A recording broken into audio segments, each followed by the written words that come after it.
This is Business Week, a weekly program brought to you by BusinessDay television. And we're live from Lagos, the nation's commercial capital, bringing you the latest insight into the stories that matter for business and the economy. I am Deborah Eze. Onyeka Valentine. I am Destiny Momo. My name is Elizabeth Moses.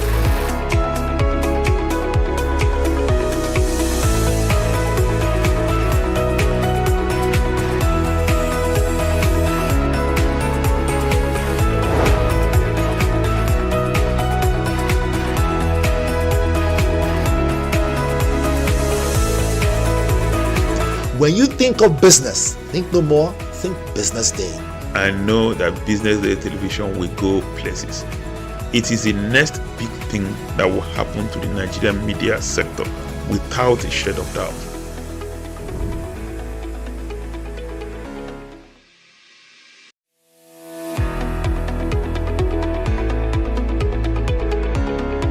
This is Business Week, a weekly program brought to you by BusinessDay television.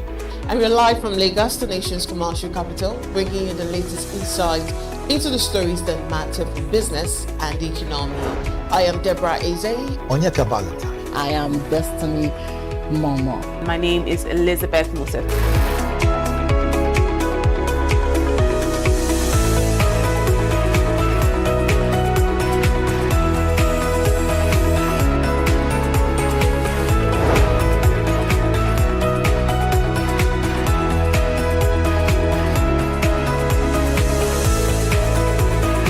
When you think of business, think no more, think Business Day. I know that BusinessDay television will go places. It is the next big thing that will happen to the Nigerian media sector without a shade of doubt.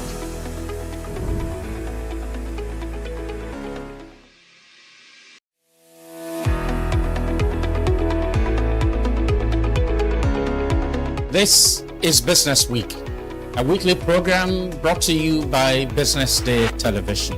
And we're live from Lagos, the nation's commercial capital, bringing you the latest insight into the stories that matter for business and the economy. I am Deborah Eze. Onyeka Valentine. I am Destiny Momo. My name is Elizabeth Moses.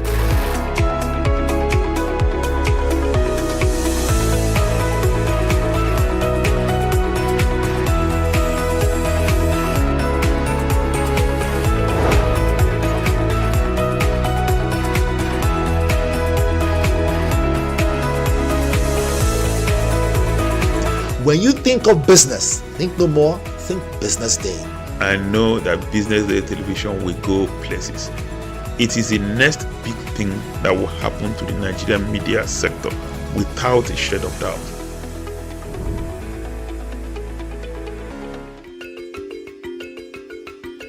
Pleasure of welcoming great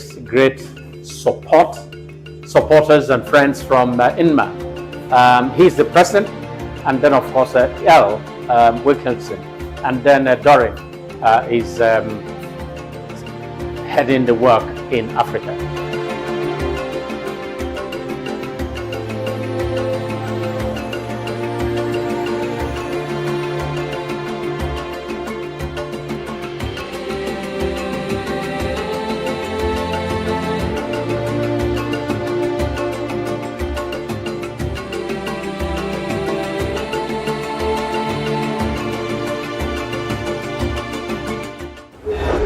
Honored that you're hosting us today.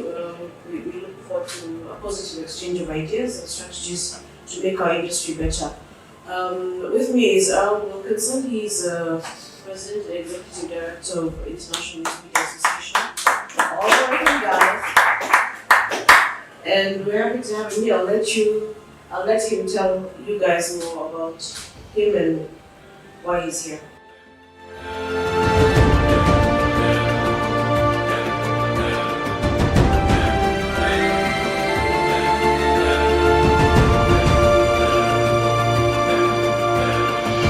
I would leave you with the idea about business days.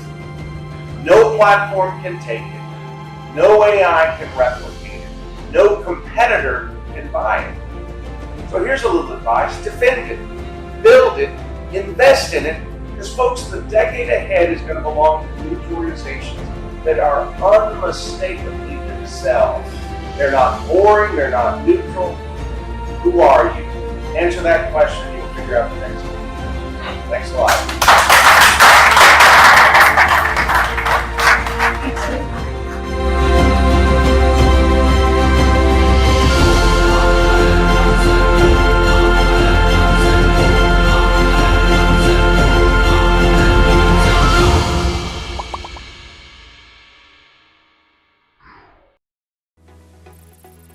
As Nigeria stands at a critical turning point, we move beyond the conversation of mere survival.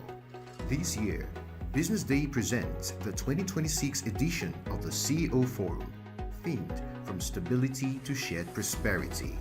Join the nation's most influential CEOs, policymakers, and business leaders with keynote insights from Taiwo Oyedele, the Minister of Finance and Coordinating Minister of the Economy, and the Central Bank Governor, Olayemi Kadoso, alongside a powerful lineup of voices shaping Nigeria's economic future. Happening on the 16th of this economic future.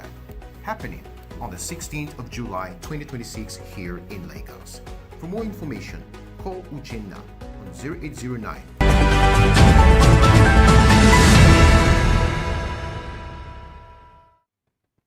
You're welcome to the Business Day Television Breakfast News. My name is Elizabeth Musa. Let's see what's making headlines this morning. World Bank rewards states with $27 million for reforms. Tinubu approves 27 road projects worth 3.9 trillion naira across 15 states. Local refineries import 2 million barrels Libyan crude amid domestic shortage. Cooking gas prices ease as supply improves.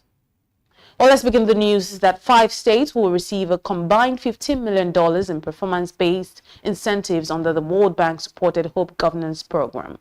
The program's coordinator, National Coordinator Asad Hassan, said the initiative approved a total of $27 million in incentives for states that successfully met the Year Zero disbursement-linked results. Bayelsa, Borno, Kano, Kebbi, and Yobe emerged as the biggest beneficiaries, qualifying for $1.5 million each under 2 key indicators covering the adoption of comprehensive budget work plans for basic education and primary health care.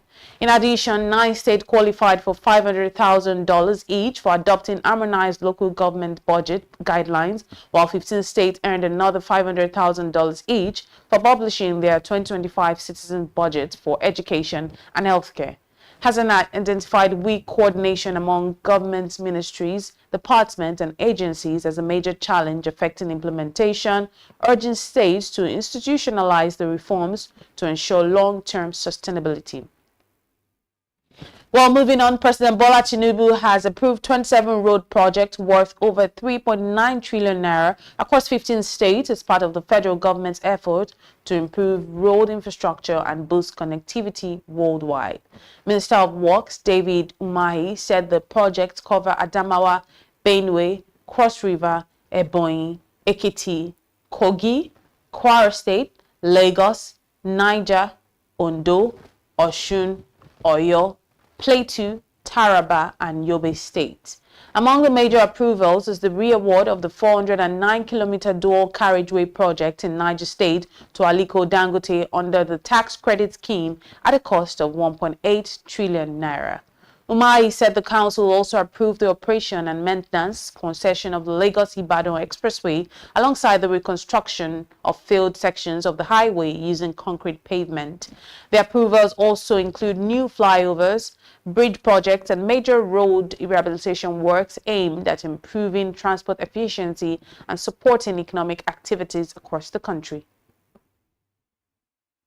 In other news, Nigeria has imported crude oil from Libya for the first time on record, with the Dangote Petroleum Refinery receiving an average of 64,500 barrels per day in May 2026.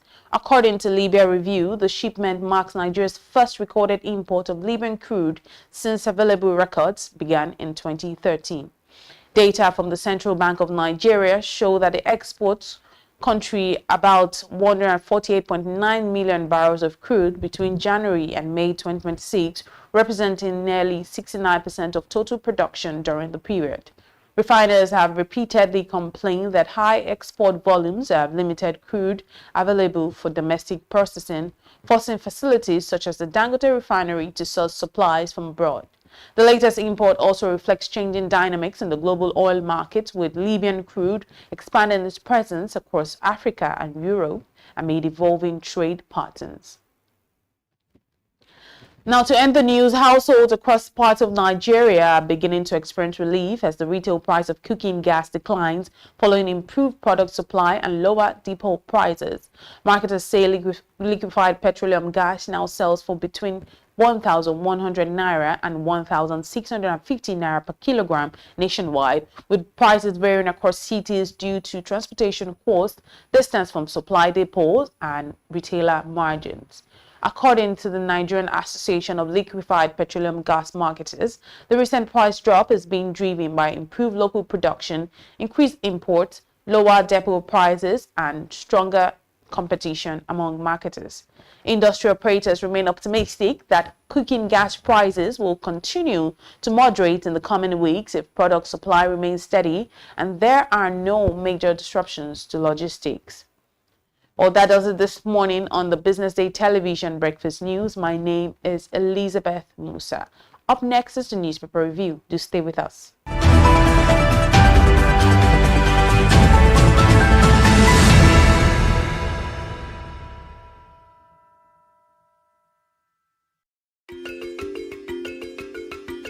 Pleasure of welcoming great supporters and friends from INMA. He's the president, and then of course L. Wilkinson, and then Dory is heading the work in Africa.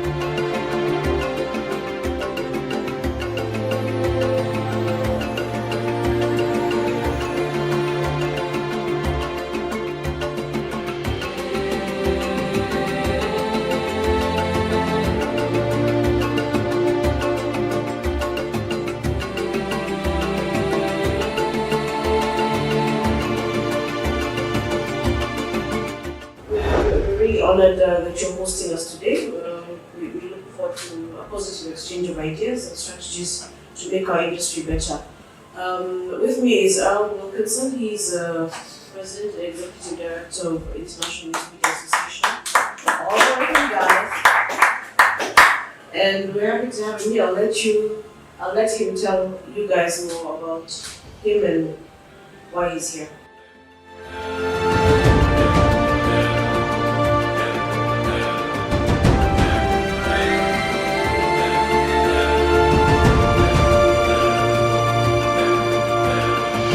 I would leave you with the idea about business days. No platform can take it. No AI can replicate it. No competitor can buy it. So here's a little advice. Defend it. Build it. Invest in it. Because folks, the decade ahead is going to belong to news organizations that are unmistakably themselves. They're not boring. They're not neutral. Who are you? Answer that question and you'll figure out the next one. Thanks a lot.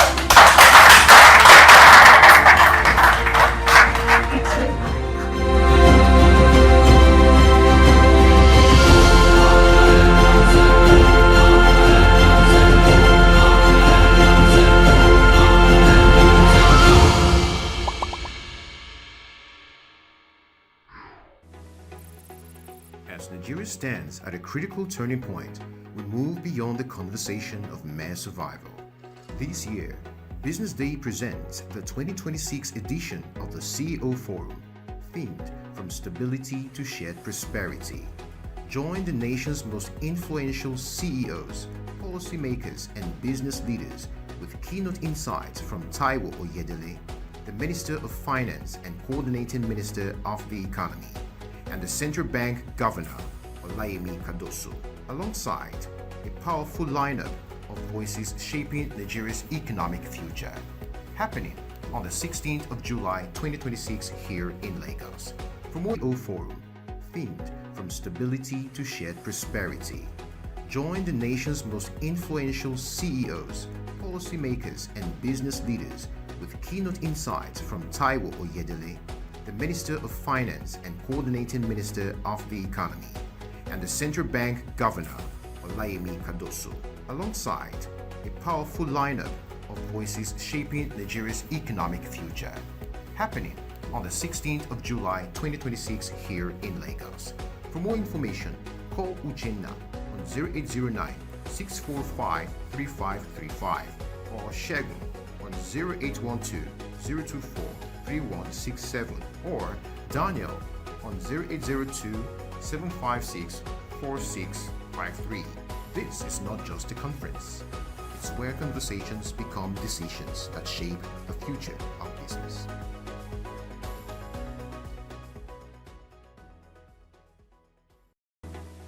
Attention business leaders. Want to make informed decisions? Join the ranks of the best with Premium Business Day.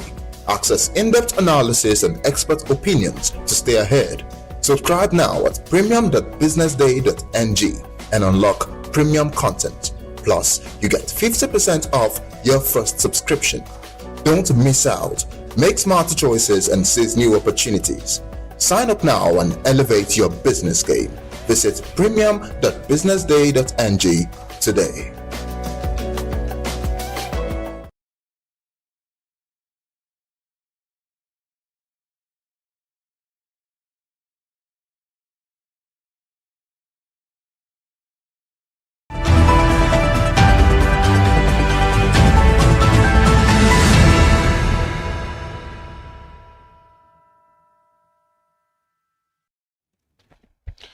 You're still watching the Business Day television breakfast show, and this is where we check out what we have on the front pages of the papers. Of course, I'm not doing it alone. I'm doing this alongside our very own in-house analyst, Mohammed Akonji. Welcome to the show, Mohammed. Thank you very much, Elizabeth. Good morning. How are you today? Good morning. It's a bright Wednesday morning today. Flooding yesterday. How did you manage it? Well, I mean, that's the worst I've seen in memories. You know, and was really it's going to be that way for a while before the waters go down.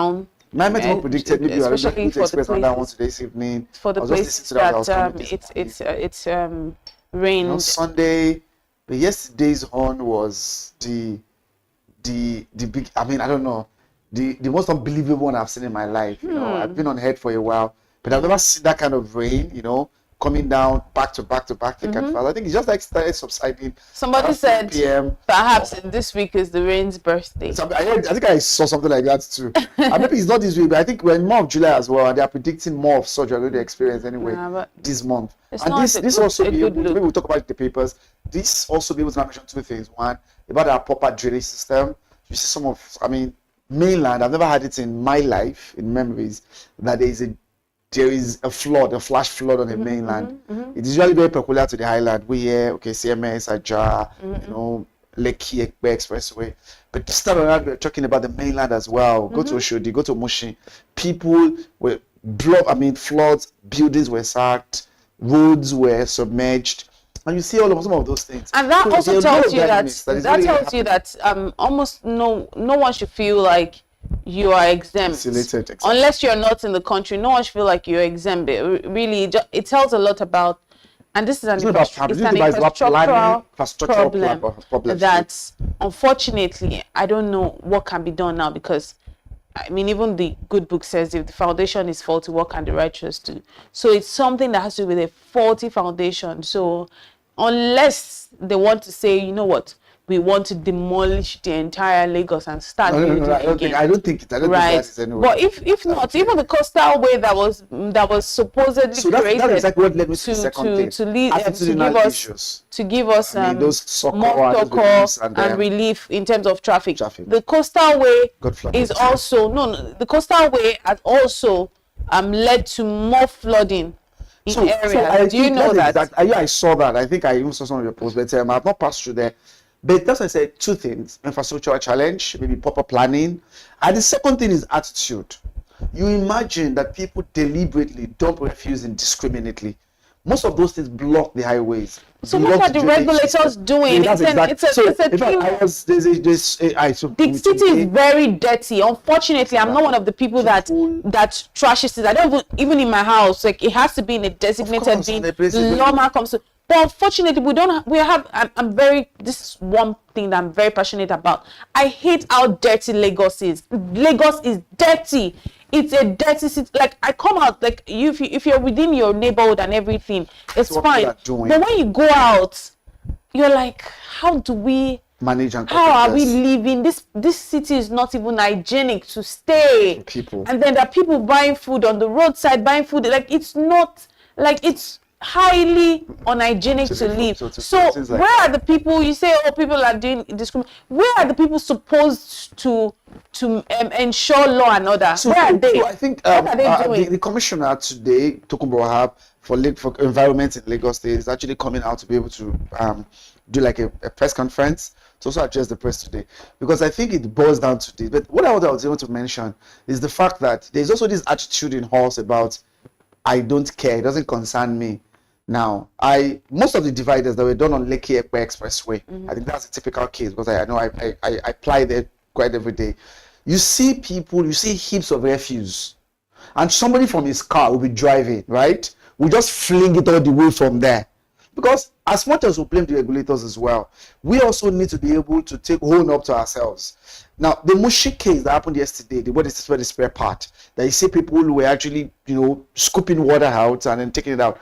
One of the things you will notice is that you will see the level of refuse that were actually floating on the water. It's terrible. So apart from that, yes, I know the regulators, we have lawma there, just like you mentioned. But at the same time, I feel like 60 to 70% of the causative factor of what we are presently experiencing is self-induced. I'm not going to agree with you. What are you? It's like if you come to my house and I'm taking care of my house very well.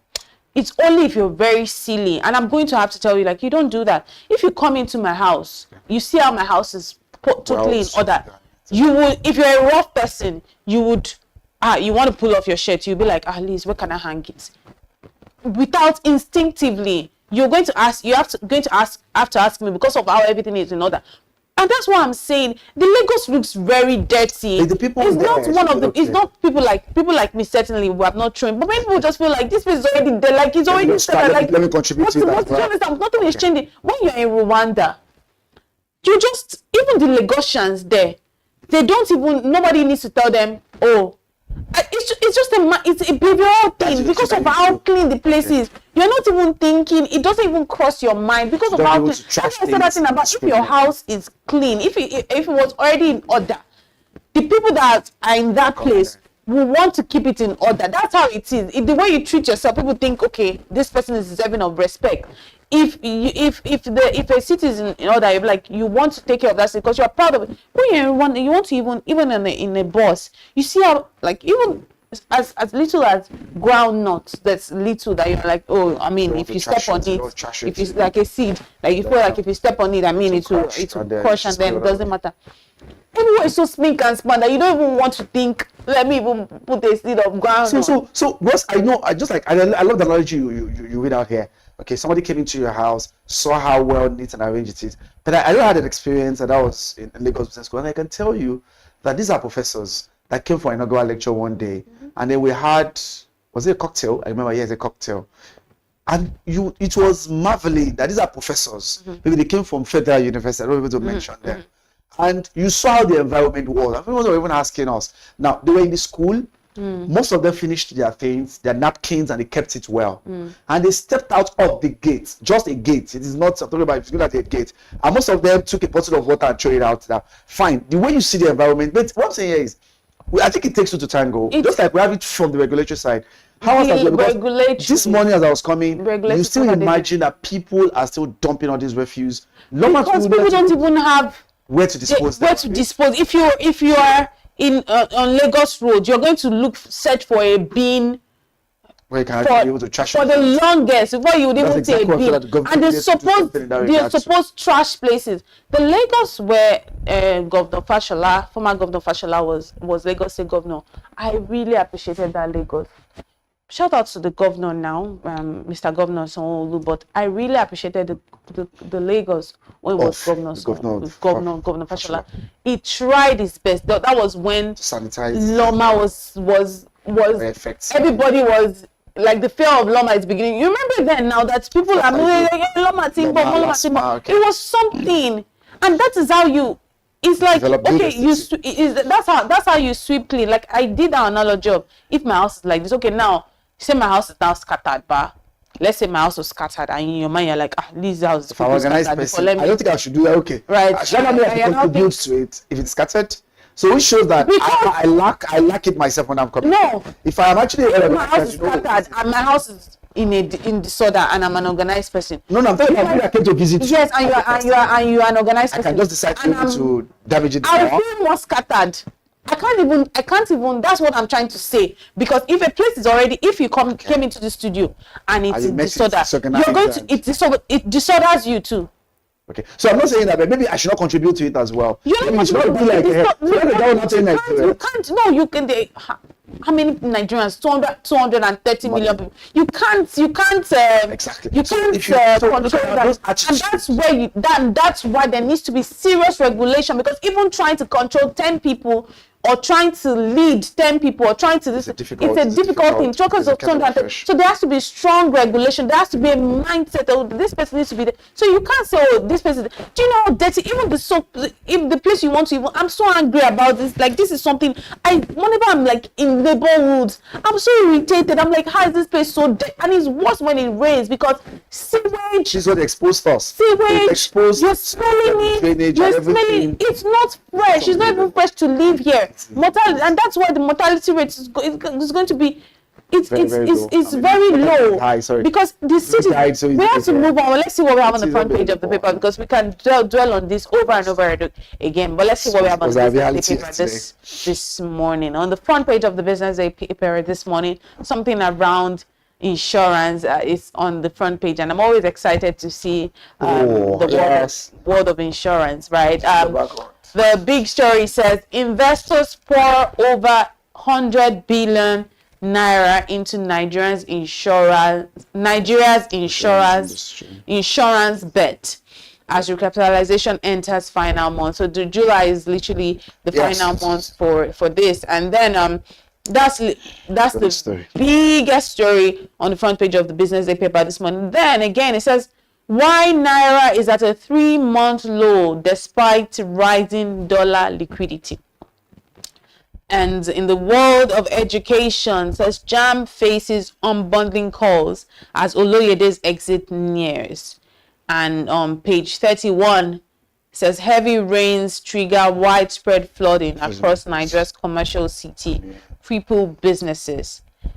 Those are the top stories. We've talked a lot about the flooding. Of course. It's quite terrible. My thoughts and prayers to all of the people that have been affected by this, because there are lots of them. And this is also not a time. Also, I think we're seeing that is also on the mainland, in parts of the mainland. Ghana. But let's talk about Nigeria.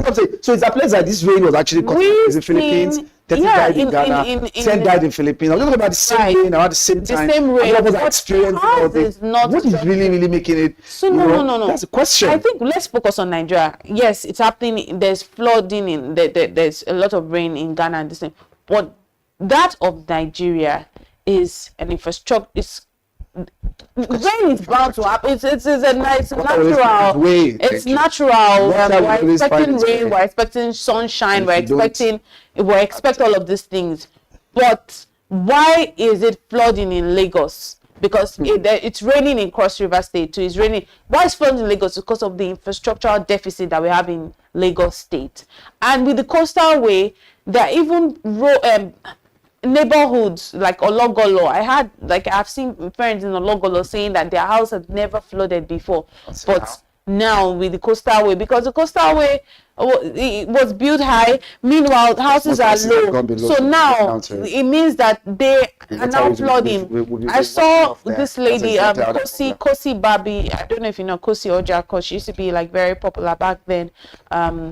She said that for 15 years she's lived in a house, she's never experienced flood. For the first time she experienced flood, she's seen fishes, frogs, mosquitoes in the house. How livable is that? That's no, it's not. So I think you raised a very vital point. One is the road construction that was done, that being done now. Were they has not actually raised the road level, the coastal. Sorry, what's it called? The Were they not concrete. thinking? No, what I'm saying is, so that's the question. The government that are building this road try to be able to raise the platform higher. Now, buildings are now below the road level. That's it. Who's exactly should actually be? That's exactly. Who are you saying to be? I want to tell if I want to do something and I'm a professional, I will count the cost. What is this to me? I'm talking about creating something. You shouldn't create something that creates a problem for people, especially when it's avoidable. There has to be a way. You can't create something. Now you're creating an inconvenience, because the truth is, even the coastal was still have buildings. I mentioned Aguge. I'm talking about government is trying to be able to build houses. They're going to destroy buildings there from next to damage buildings, because the water that is supposed to be able to flow back down into the lagoon could not be able to go, because a lot of houses have been built. And on the mainland, that are going to see traffic. So I keep saying traffic, because traffic is already like entrenched in my memories. So even on the mainland, and that's why I said to the people on the mainland, because we happen to be our own enemies, because. You see people on the mainland say, "Hey, people like Ireland." And I said to myself, why do we have to say things like that? Why do we have to laugh at people's misfortune, so to speak? Because it's not even misfortune. It could be now some mainlanders are expressing the same thing. What do you have to say about that? Anyway, let's talk about the recapitalization. So it is. So the final month is here. We're saying, so this is just one of the reforms of this administration that is feeding in. The jury is still out there, positively or negatively, into our economic dimensions, also economic direction of the nation. So one of them is the insurance reforms. We've seen pension reforms. We've seen the banking sector reform as well, that ended in March. Now, insurance is supposed to have ended in March as well, and I think was extended by NICOM. And we're likely going to also be able to see that today, hopefully, the end of the month, what they are likely going to be able to do. In terms of how will this be able to affect institutions, how will this affect insurance sector players, right? And one of the things I think in this year is we've seen most of the investors not trying to be able to dilute their shares. People are sticking to right issue, private placement, to ensure that the market is still, and the indication of this is the fact that this is actually a very good pace, a very good direction for that particular industry. So 100 billion naira, right, have actually been poured so far. And we've seen great investment coming from stakeholders that actually be able to invest in that particular sector. So hopefully by the end of the month, we're likely going to be able to see this jump up beyond the hair, maybe to more than that. And then we can have an insurance sector that is strong enough. Don't forget, I'm sure we talk about that as well, about the penetration rate of the insurance industry in Nigeria. This could actually be an eye opener, or this could be something that will send the right signal, right, to other players. Apart from the players themselves, the users, right, to see that there is actually a potential in this particular space. So I think it's actually a right step in the right direction, and hopefully to actually be able to yield that particular result. The other one that you read was about the Naira strength that we've seen lately. There have been that inverse relationship between the growing dollar liquidity that we are seeing flowing into the nation, and why Naira is a bit, at a 3-month low. I think this was actually done for yesterday, but we've noticed that since Monday, the Naira has actually remained a bit stable as about 1,300 and 1,350 Naira. That's actually a good way to go anyway.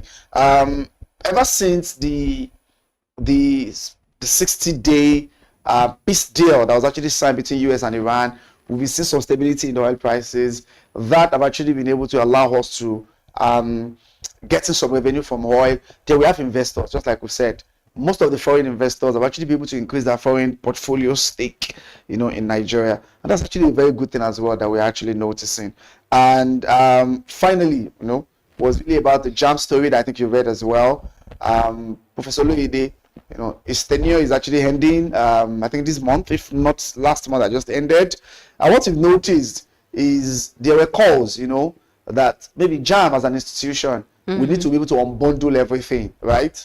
Not only from them, what's it called? So maybe other institutions to be able to regulate or conduct exams to polytechnics for colleges of education. You know, JAM organized all these exams together. So there have been calls from stakeholders and from experts in that particular field to say, hey, can we unbundle JAM now that Professor Aino will actually be replacing the new 39-year-old professor from Ife, will be replacing Professor Loyede by the end of this month. Right, let's move on now to see what we have on the front page of the Punch paper this morning. Quite interesting one there, sad one actually, xenophobia. Our brothers from South Africa back in Nigeria. It says Nigerian embassy packed, 269 return as South Africa protests rise. Fear, hunger as Nigerians take shelter in embassy and churches. Returnees arrive Lagos. Federal government insists that evacuation ongoing amid anti-migrant protest. Nigerians in South Africa, ex-envoys push for diplomatic dialogue. We'll come to that shortly. But let's go to page 30 of the paper. It says federal government to scrap GSS and ASS structure over 20 million dropouts. I'll talk about the Olodo uprising soon.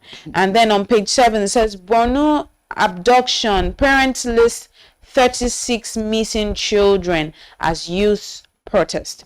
On page 30, it says NDC uploads OB Dixon as INEC restores portal access. And on page 12, Wabara BOT sick INEC recognition for Turaki PDP. And on page 12, Saraki says, I never rubber stamped foreign loans as Senate president.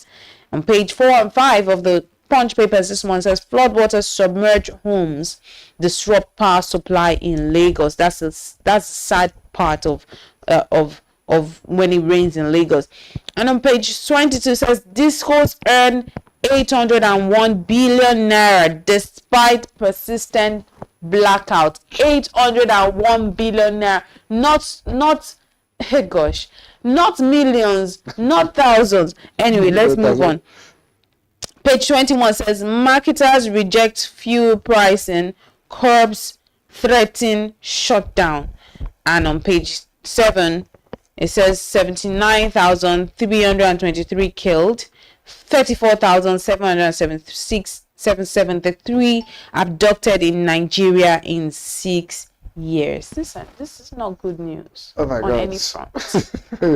I know. I think let's start with the South African story. Yeah. That is very, very germane. I think I listened to the leader of the March and March movement group. I think I put her name down, Jacinta Ngobese Zuma, the lady. I was listening to her yesterday, and most of what she was talking about were quite unintelligible. You know, saying that immigrants are taking up their jobs, immigrants are taking over their women, and they are doing the same job. Immigrants are driving big cars, and people over there are struggling. And one of them in Dambandaba, I mean, that's what I would call Sikona in Dambandaba. The other leader of that particular group was even talking about Ramaphosa. President Ramaphosa was actually meeting him, and it was a question where like, this is an unofficial deadline that actually given to migrant. It's not coming from the government. And this in Dabandaba was saying that it's on BBC that yes, he has the ears of the president, Ramaphosa, Cyril, and that in fact he's also meeting him today, and they are trying to be, in fact, personally, he's talking about the amount of jobs if the immigrants should leave that he will personally create it. And we're like, what have you not done so far until now? So I mean, the reality there, if you listen to Nigerians that touched down at the Murtala Mohammed Airport, International Airport wing, at 11 o'clock yesterday, your heart will bleed for them. You know, some of them that have left businesses. One of them said he has been in South Africa for 25 years. He has 4 chains of businesses that he left behind, and that's how he goes to start. You can't carry those things back to here. It's not possible. So who will be able to fend for those people? Yeah, I think Nigerian government. I mean, that's. The other one was like talking about is a student over there.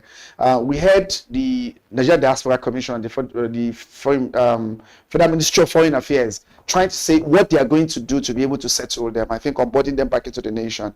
We had the Kenyans to also be able to airlift some of their people yesterday at Malawi and then Zimbabweans. But the things, Elizabeth, is that if you see them, yes, I don't know, look at the numbers of the march and march protests. Right. Was there thousands and thousands of people that march in South Africa? Look at them. I was like, this is a work day. They don't go to work. They could have that number. I was looking at that throng of people that march out on the streets in Soweto, in Joburg, in Pretoria, and you see them marching over the street. And unfortunately, we heard about a big Joe there, but that was also killed on Sunday in Nigeria. That was killed in front of his shop. Maybe it was gunned down. And then, just like we said, the government of South Africa appear to actually be complicit in this. Just like the security officials as well. There's an element of complicity. But this is actually not sending, this is sending a very wrong signal.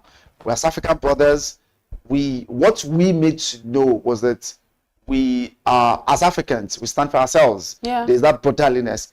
But what this South Africa is actually pitching out there is quite unfortunate. Because I think I was talking about the story, there are about 60 million people in South Africa. Yeah. There are just about 3% or 4% of those people there are immigrants. There are just about 1 million Nigerians that are there. Of them now, I think about 1,000 Nigerians came back. The fate of the remaining 100,000, we don't know. Now, and just like you read there, people are packed the embassies now. What's going to happen? How would they be able to feed them? Yesterday, we don't know what's going to happen today. We've not had any story from them. Those that are left behind, those Nigerians that are there, those that have not come home, what is going to happen to them? In fact, Nigeria have to be able to release a trap. Gathering advisories that please don't stay alone. Maybe you move to the embassies or you stay in places where at least people can be able to communicate with you. So it is just a very harrowing experience. And I think my heart really, really go out to Nigerians that are there. I think the other thing I wanted to just talk about in the story there was what I think was the discourse that he said Wiki the writer that 1 billion naira. And I think that really, really was astonishing to you. NERC released that statistics to us yesterday, between January and April, actually. And that was the statistics we got, that the money was close to about 1 trillion naira, that all the 11 discos generated. Can imagine. It, of course, is a persistent blackout, So you can be able to see that disconnect that is there. Perhaps we expect something better to actually be done in terms of bringing these people to light. And I think the other story you read there was INEC, right? I'm not so sure. I thought we were able to put down here. Was talking about INEC. Yesterday, they opened a portal for parties to be able to put in their list of their candidates after their primary elections. So parties have started they give them access code. So the access code allows parties to access INEC portal, where you can submit the names of your candidate for 2027 election. And it started yesterday. But there were questions about 3 parties. Don't forget, PDP, ADC, and NDC. Yeah. PDP, remember there are 2 factions. There is Wike faction. There is Turaki faction. Which faction will be recognized? But we heard yesterday that INEC gave the access code to the Wike faction. So now, I think we heard about the PDP POT saying that, no, the faction that they recognize is the Turaki-led faction. Then NDC, the gentleman that came on Thursday from Kogi State, that NDC was registered by court order. And as a result, INEC was actually ordered to deregister them. But INEC said that they have not received the CTC from the court. Right. So the access code was given to NDC. NDC as well, and they're also in the eye of the storm. And these are some of the dynamics that we are seeing in our political terrain.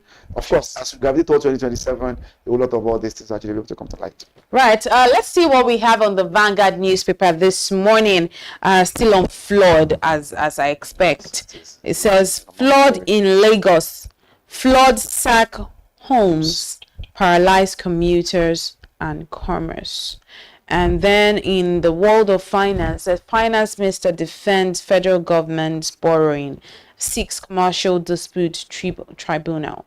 Discourse and expose on Abad Macaulay, the first Nigerian nationalist. This is from Bode George.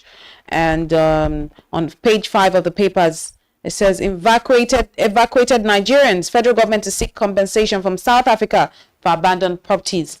And on page 9, 79, of course, 323 killed, 34,773 people abducted in 6 years. And this is according to reports. And still on outrage over army personnel's assault on Uni Osun students. Borno school attack, 37 children missing. This is from the parent.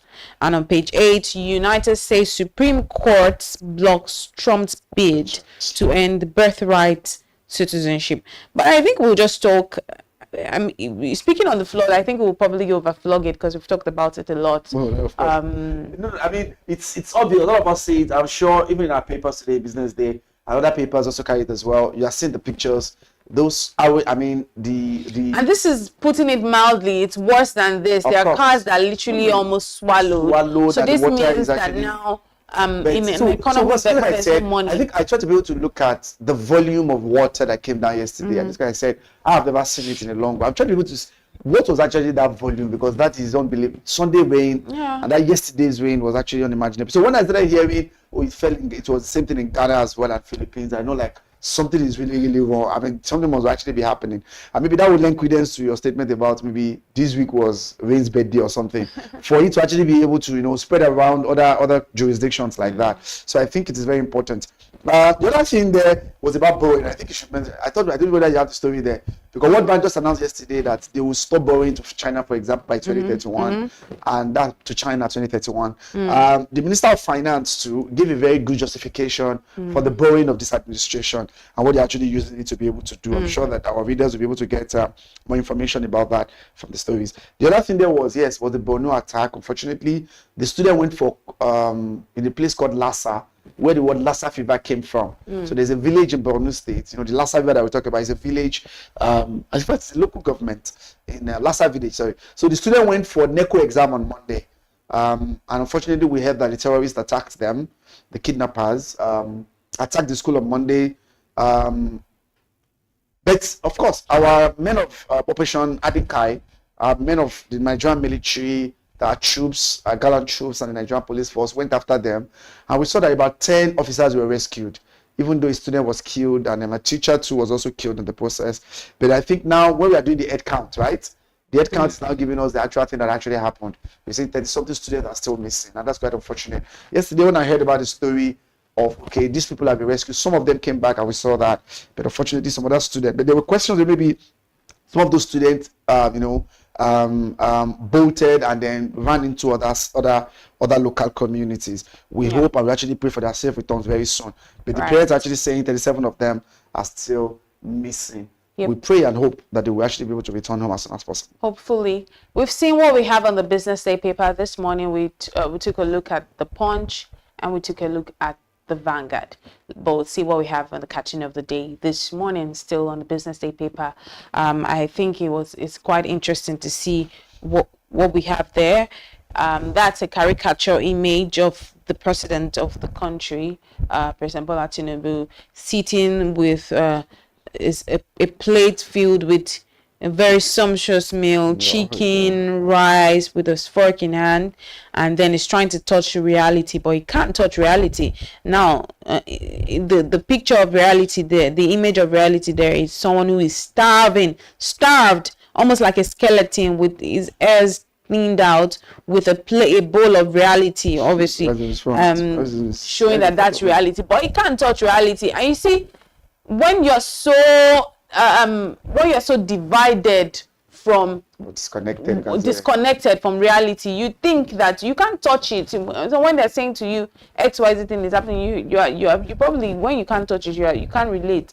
And you see, they say on social media most times that go outside and touch grass, especially when they see somebody that go outside and touch grass. Yeah, that's a saying that go and experience reality. Okay. So if someone is, maybe talking and making a realistic comment, maybe, people, if you're earning 100,000, leave the job, and they're like, go outside and touch grass. Well, you understand that sometimes people don't have choices, right? They say, I saw someone on social media say that, so wait, with all of this rain and this thing, people are still going to work, and someone's like, guy, some people have some people don't have a choice to wait for the clear skies to go out or not.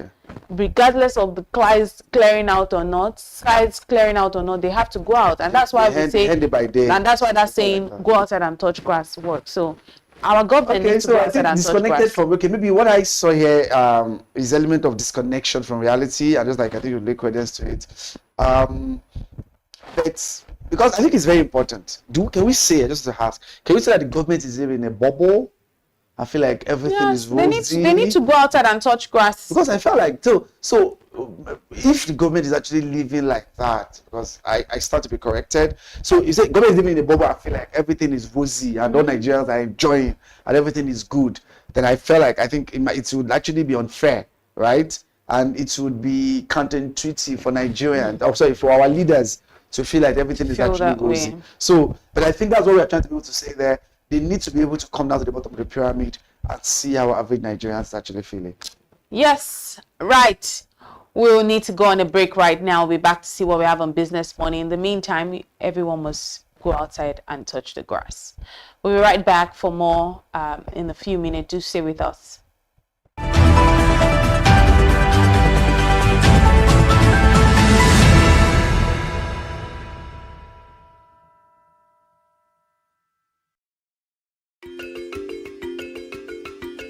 Pleasure of welcoming great supporters and friends from INMA.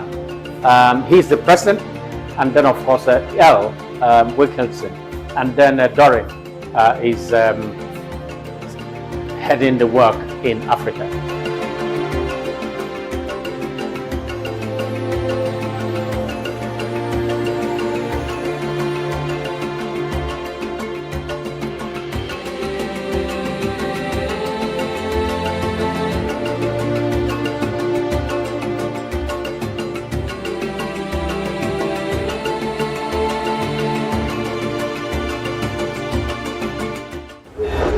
Honored that you're hosting us today.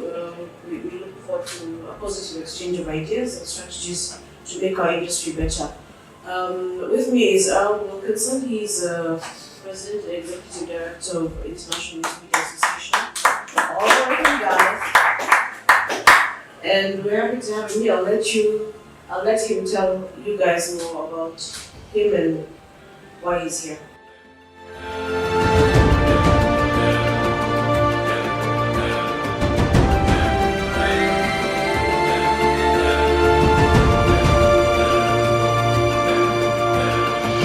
I would leave you with the idea about business days. No platform can take it. No AI can replicate it. No competitor can buy it. So here's a little advice. Defend it. Build it. Invest in it. Because folks, the decade ahead is going to belong to huge organizations that are unmistakably themselves. They're not boring. They're not neutral. Who are you? Answer that question and you'll figure out the next one. Thanks a lot.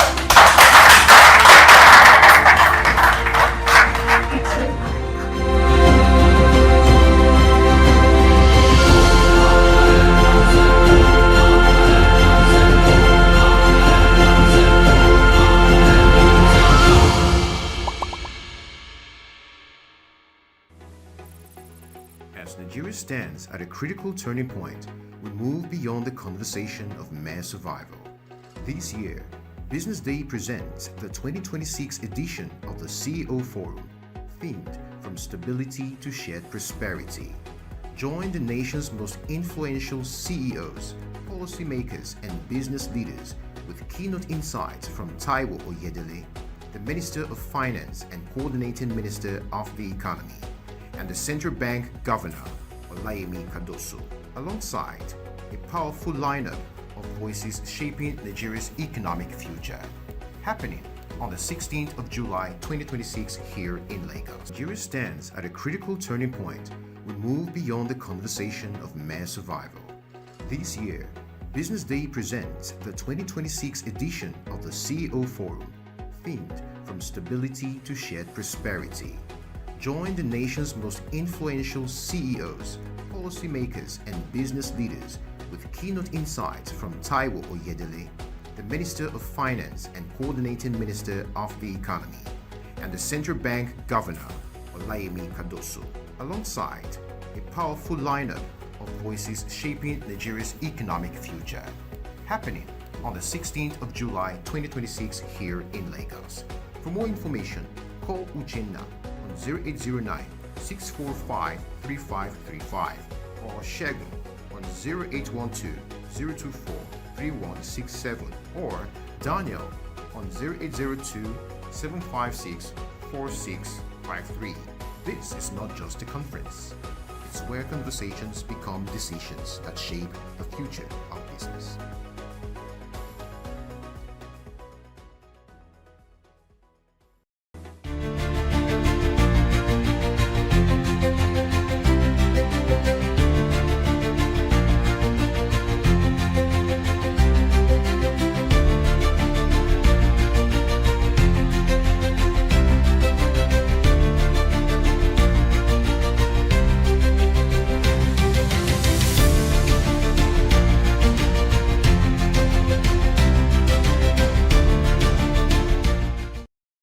Welcome back. You're still watching Business Morning. Let's now move to our first conversation this morning.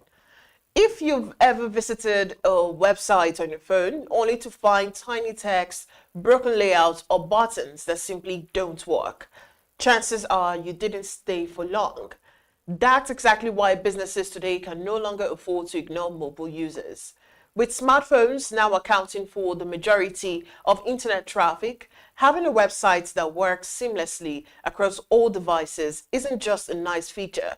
It's essential for customer experience, brand credibility, and business growth. And joining us to discuss why mobile-friendly websites have become a necessity is front-end developer Abdul Kabir Musa. Good morning, Musa. It's good to have you on the Business Morning Show. Yeah, good morning. All right, to begin with, what exactly makes a website mobile friendly and why is it so important today?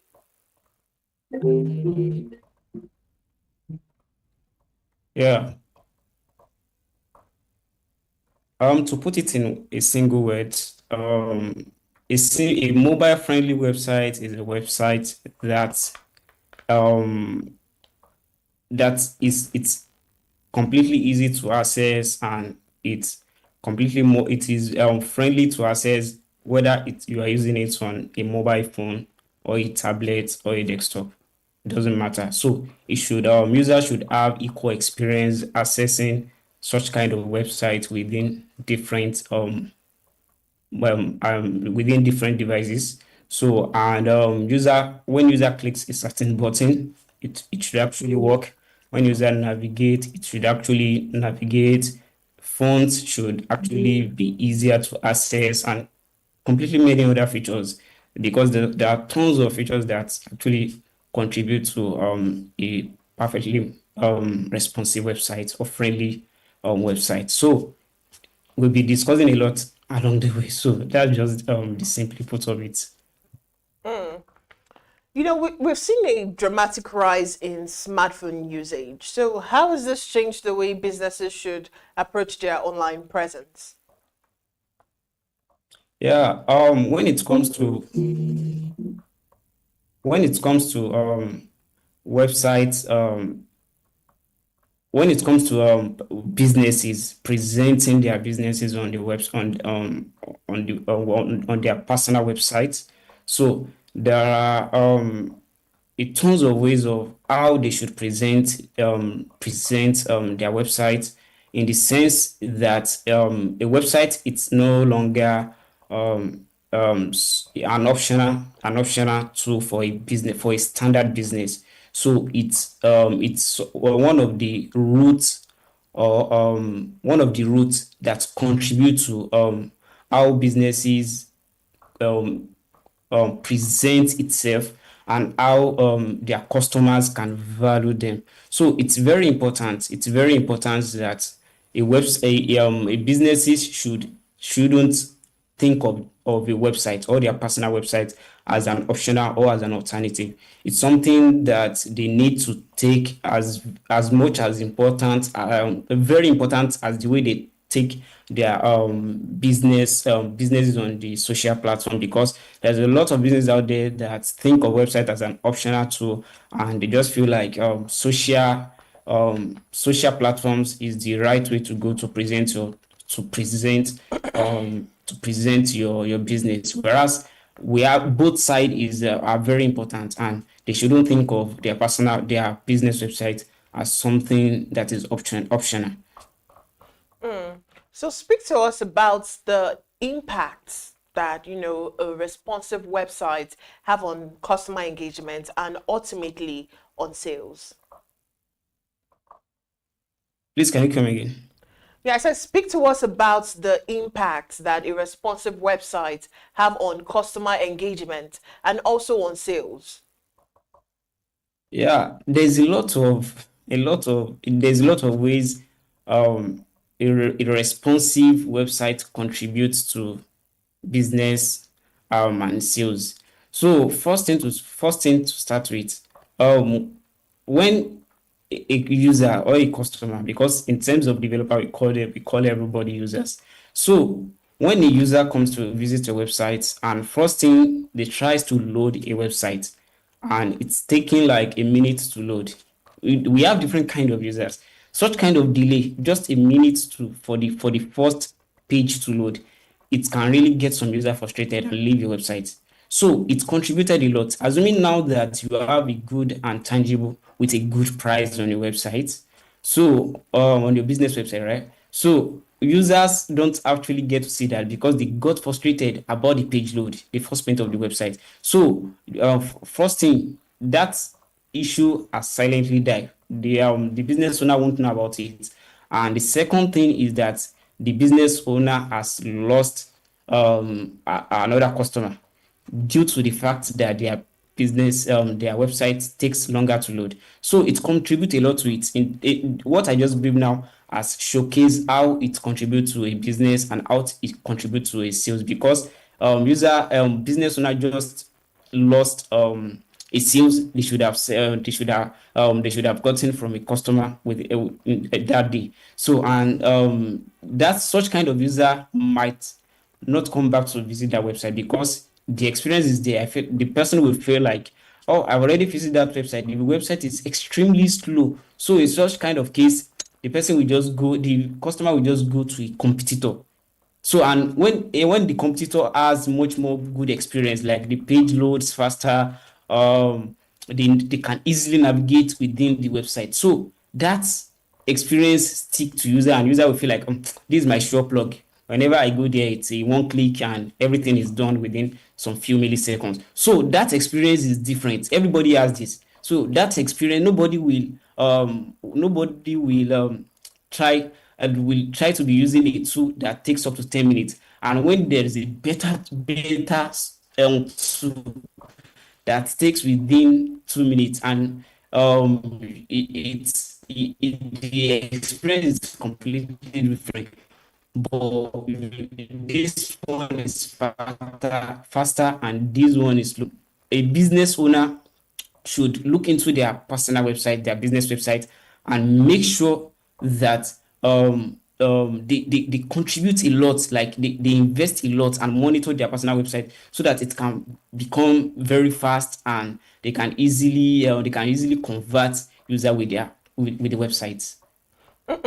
So, do you think a poorly optimized mobile website can actually drive customers away? If so, explain to us how that is possible. Yeah, poorly customized, right? Optimized, yes, please. Yeah, so poorly optimized website it can easily drive customers away because when we are talking about optimization it's more about like the page loads slower, like the website isn't fully responsive on whether desktop, tablet, or mobile. It's not fully responsive in the sense that whether user have to scroll in horizontal axis just to see some button or some overflowing text. Some button isn't easily, you can't click some button easily, or the fonts are too small. So all these characteristics contribute to an optimized non-optimized website. So in such kind of case, when page load slower, user will get frustrated and can easily leave the website, and they might never return to such kind of website.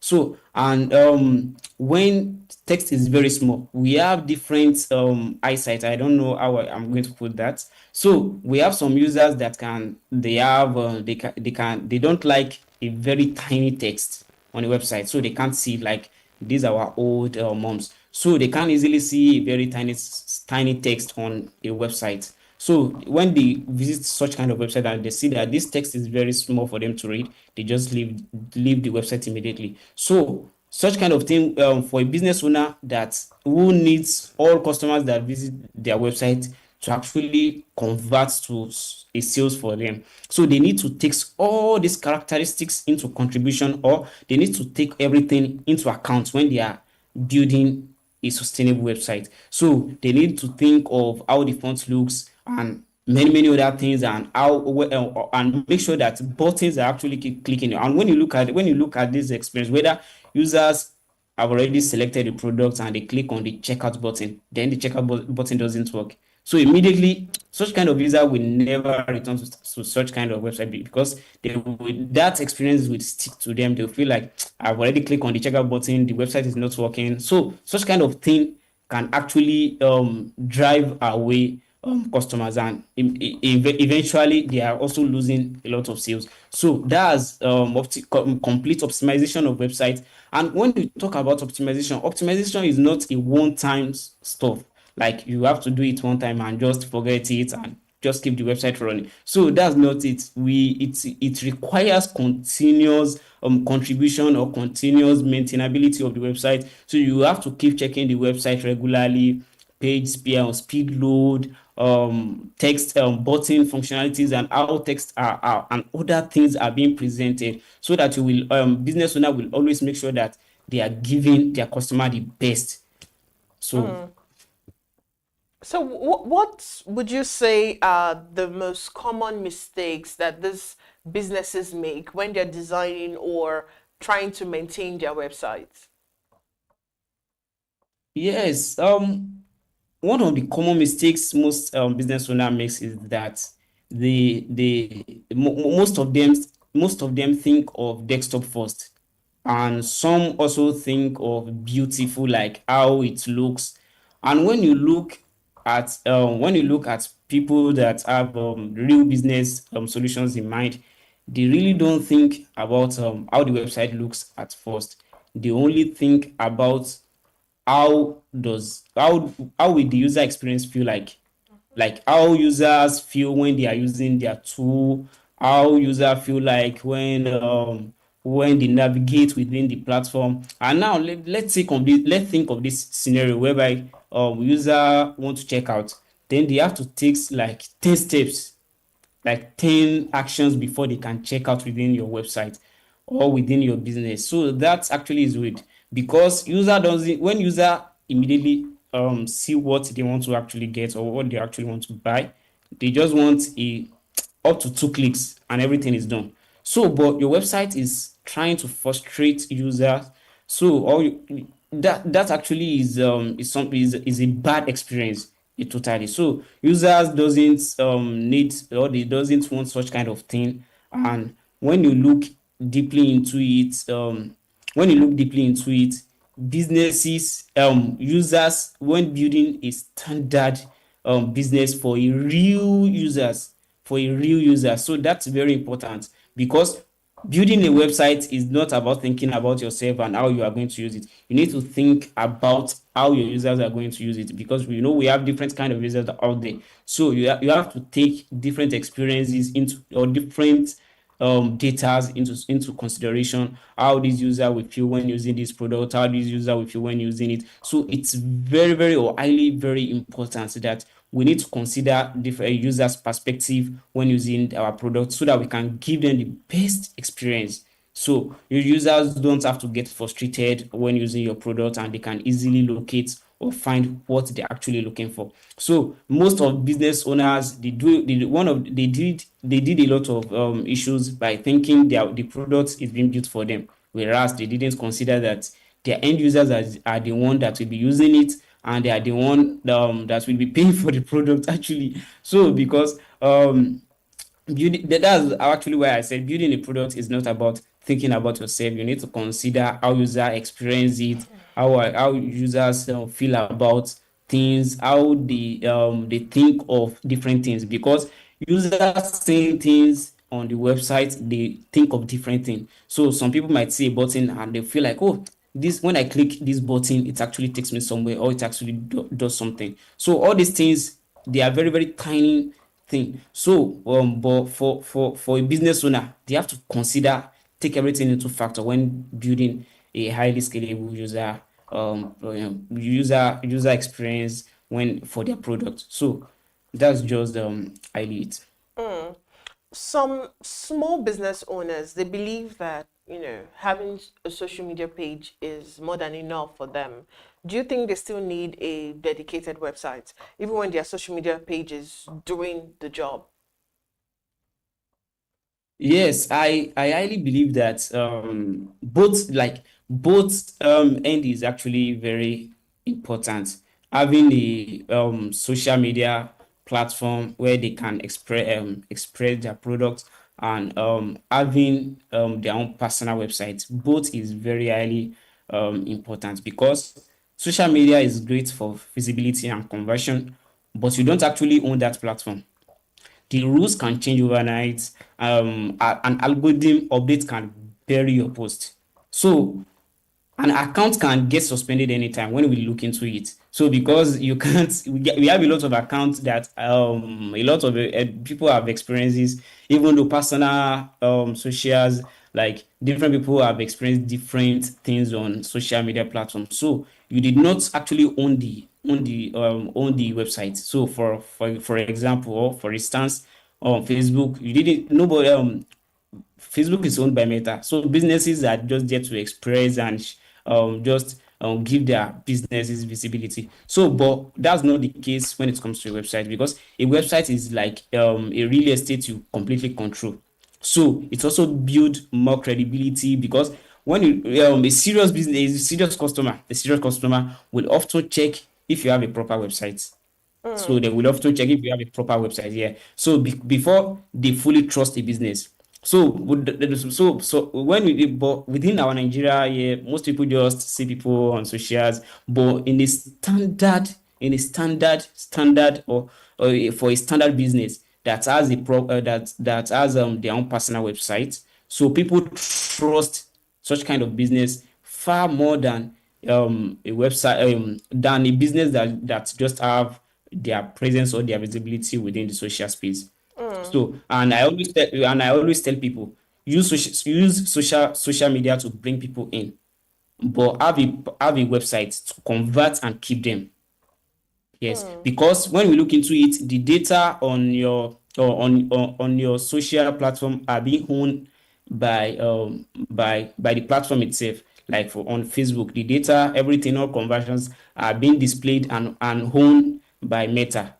But when you have your own personal website, you can own user data, track it, analyze it, and know how user behaves within your website and does a lot of things. Because when you have data, you have everything. So that's just it. Right. Beyond responsive designs, because we've been all about designs, what other feature do you think businesses should prioritize to improve the mobile user experience? Yeah, first thing is page speed is huge. Nobody waits for a slow website. So clear, simple navigation matters too. So people should find what they need in 2 or 3 steps. So within 2 or 3 steps, they should find whatever they are looking for within your website. So, and we have call to action button. Call to action button should be present on your website. So WhatsApp chats integration, if you want something like that, like you just want people to get straight to you on your WhatsApp or just chat you up. So all these things are very, very important. So an easy to find location or direction makes a big difference here. It makes a big difference, yes.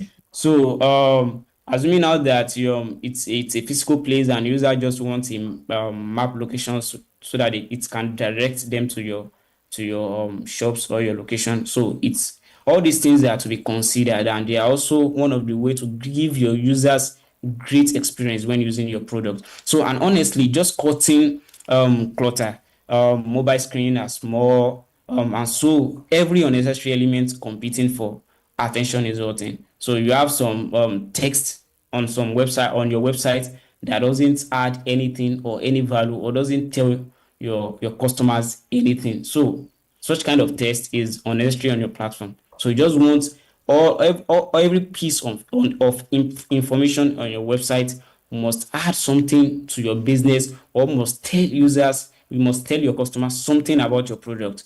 So it's not like adding some random text or just having things that are unnecessary on your platform. So Now, are there affordable tools or strategies that the small and medium-sized businesses can actually use to make their websites mobile friendly? yes, we have some tools. There are some tools out there that small and big businesses can use, and they are commonly used in the space for someone that use it a lot, or for a business that already have experience about it. So we have platforms like WordPress, we have Wix, we have Shopify. Yeah, so and they already have mobile responsive templates built in. So so you are not starting from zero at all. So they are also free to like Google Mobile Friendly Test. So they are it's not called that name anymore. They are calling it PageSpeed Insight now, or Google Search Console, if I can remember.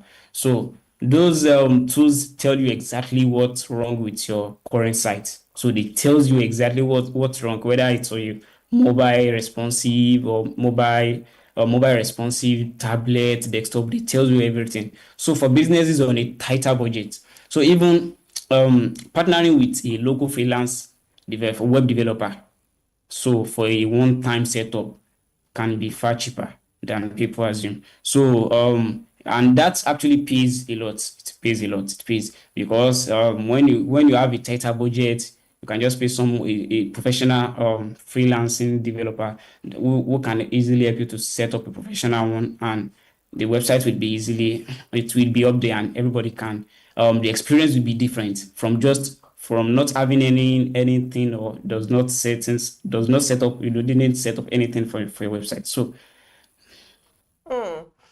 All right, so looking ahead, what trends in web design and also mobile technology do you think businesses should prepare for?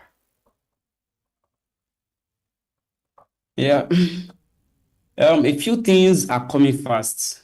So first thing is voice search is growing. Yeah. So people are typing less and speaking more to find businesses. So we have AI powered chat support is becoming standard for instant consumer service.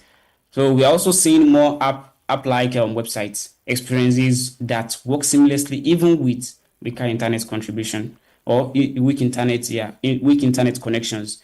So which matters a lot in our environment here in Nigeria. So and these increases these and these websites that load faster on lower end devices will have a real competitive advantages, because when, as we've already discussed earlier, when websites load very fast, like the first print is extremely within some few milliseconds, user enjoy and stays within such kind of platform and tries to explore it more than a website that takes longer to load, or the first page takes like 2 minutes. A user can easily swipe away and move to the next tab or move to the next result on your search list. All right, before I let you go, what's one piece of advice you'd give any business that hasn't yet optimized its website for the mobile users? Yeah. If I had to leave business owner with just one thing, don't wait for the perfect time. Don't wait for the perfect time. So start now, even with small improvements. So your website is often the very first impression a potential customer has of your business. So, and in today's world, that first impression happens on a phone screen. It happens on a phone screen. So, get that right, and everything else, trust, sales, growth, become so much easier. So that is, thank you. All right, thank you so much for your insight, Abdul Kabir Musa. It's been a pleasure having you with us. Thank you too. All right, of course, we'll be speaking to front-end developer Abdul Kabir Musa, and that's been our focus today on Business Morning. The Breakfast Show continues with the big story after this break. Just stay tuned.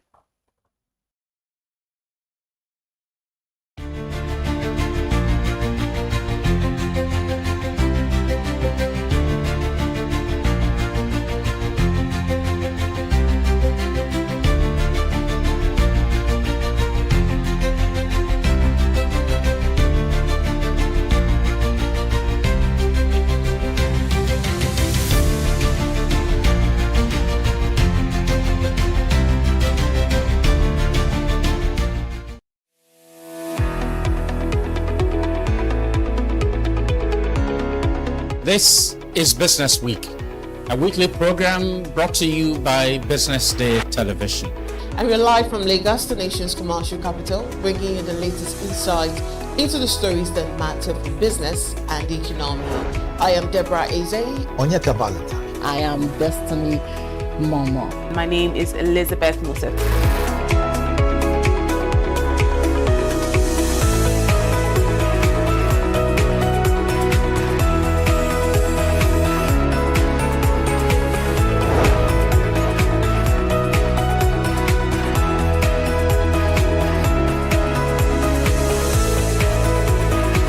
When you think of business, think no more, think Business Day.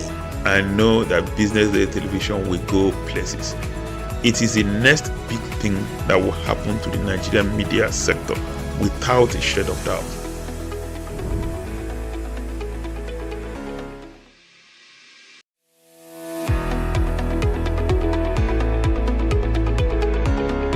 This is Business Week, a weekly program brought to you by BusinessDay television. And we're live from Lagos, the nation's commercial capital, bringing you the latest insight into the stories that matter for business and the economy. I am Deborah Eze. Onyeka Valentine. I am Destiny Momo. My name is Elizabeth Musa.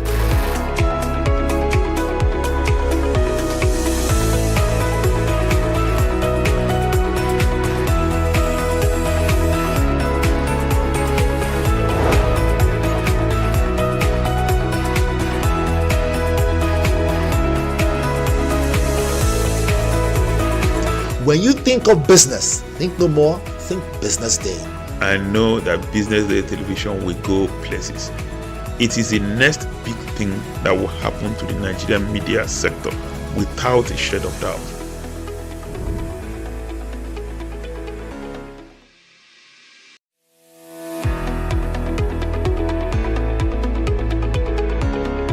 This is Business Week, a weekly program brought to you by BusinessDay television. And we're live from Lagos, the nation's commercial capital, bringing you the latest insight into the stories that matter for business and the economy. I am Deborah Eze. Onyeka Valentine. I am Destiny Momo. My name is Elizabeth Musa.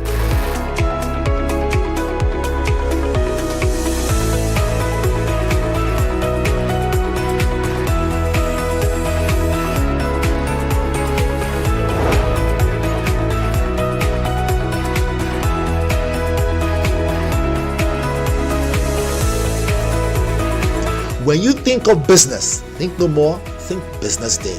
I know that Business Day television will go places.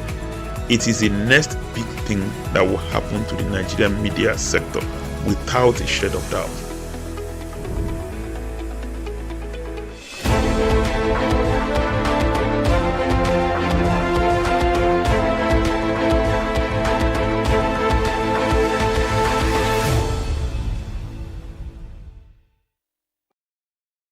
Out there, this is Reflections Nigeria. This is what we do every week on Business Day television. This is Business Week, We sit and discuss a weekly program some of the salient issues in our country, especially things that are, current issues in the polity. Today, we'll be looking at two key issues, and first is the court order or to deregister the NDC. Kogi High Court, sitting in Kogi State, has ordered that has reversed itself over the registration of the NDC by asking INEC to deregister the party. The other issue we're also going to be looking at is a very current issue, and that is the move by the federal government to rejig or reform the NYSC, National Youth Service Corps, which was established in 1973. I mean, it was this institution was established in 1973 basically to drive home integration, to making sure that after the Civil War of 1967 to 1970, there's some kind of division that there was at that time in the country, that youth are made to actually reintegrate, and the idea was to just send youth to graduate from university, then later on polytechnic as well, to go to different parts of the country, different states where they are not from, just to be able to understand Nigeria better. But 53 years down the line, we are seeing the federal government making the move to rejig that institution, and then of course some kind of reform that government believe will make it better. So those are the two issues we are going to discuss today, and I have with me in the studio two gentlemen: the Sunday editor of BusinessDay newspaper, Mr. Zebulon Agomo, and of course the assistant editor also here at BusinessDay, Mr. Chuka Oroko. Gentlemen, you are welcome. Thank you for having us. Perhaps we should start with the NYSC. 53 years after it was established, the federal government has come up with what it calls fundamental reform that will make it more effective. Looking at the fact that, because even before now, we've been hearing people that some people have said, look, scrap NYSC is no longer useful. I mean, it was established how many years down the line that people will now see graduates who are sent to different parts of the country, insecurity. We are seeing that. Does this NYSC is it still useful? I mean, given the fact that we've come a very long way from 1973 when it was established. Zeb, I'm going to start with you. Let me first and foremost ask you, how do you see the reform that the federal government has initiated? Maybe to make it maybe better? I don't know. I mean, let to make it more relevant, if you can say. Thank you so much for that question. I think I commend the federal government for that move, because since the inception, this is the first time the government would introduce something new to reform what has been going on for so long. So, introducing some skills acquisition to the fresh graduates is a welcome idea. Sorry. Yeah. So, what people are looking at now is the manpower to drive those trainings, those hands-on training that the federal government is introducing.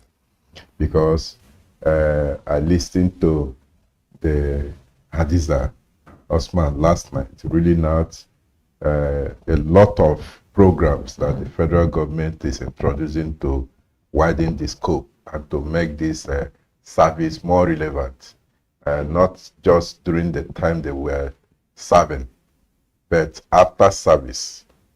Some of them might not even find relevance in what they went to the university to learn, but what they were able to achieve during that program they were introduced to, so during the orientation period. So that's what the federal government is trying to achieve. This time, owing to unavailability of white-collar jobs, the federal government is trying to condition the minds of young graduates towards fending for themselves and providing for themselves. And that's the reason why these programs are being churned out. Many people have argued about the relevance or otherwise of this scheme. The scheme, there was a very robust idea before it was introduced in 1973. But over time, many Nigerians are losing faith in it because of the increasing wave of insecurity and how it has impacted many families. We read and hear about many core members being kidnapped, and many have even died in the course of going to serve their fatherland. So this is just the honest snack.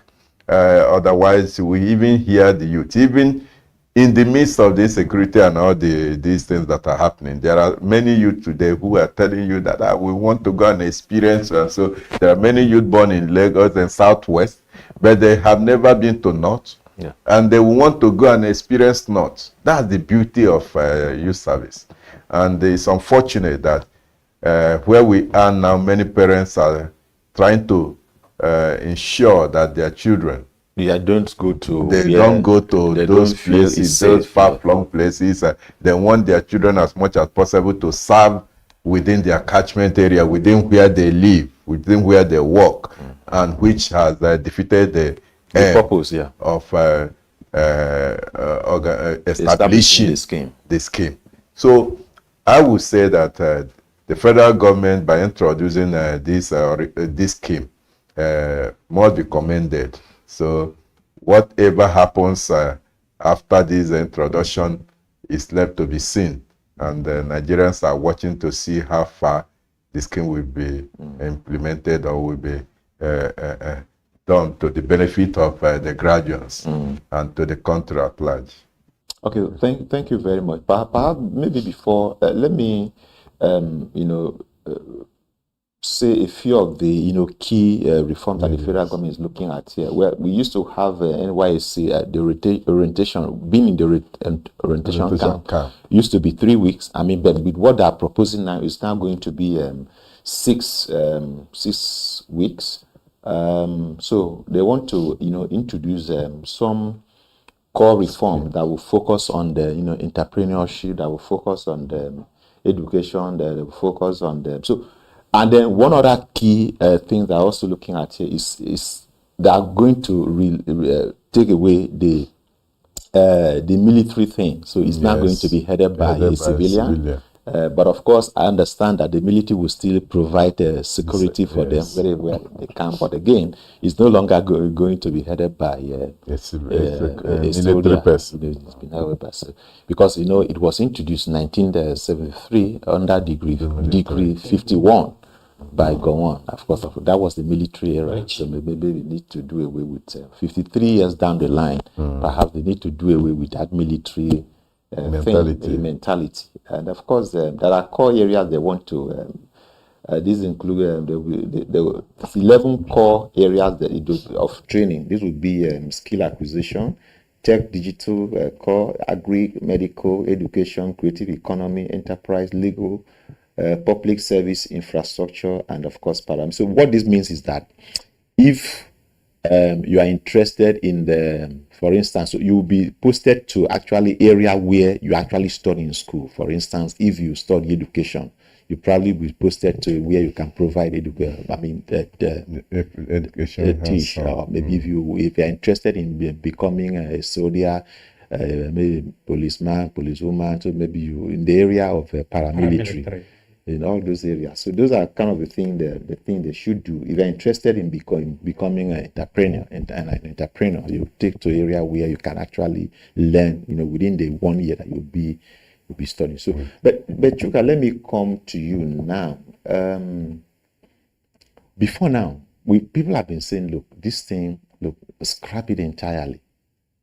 And that's because before now, a lot of people look, this has to leave its usefulness. I mean, can we do away with it? And then, of course, people have commended Tinubu for coming up with this. And of course, they know they will still go to the National Assembly to actually come up, because they need to do away with the law and then bring the enabling law to make the reform that they are talking about now. But let me ask you,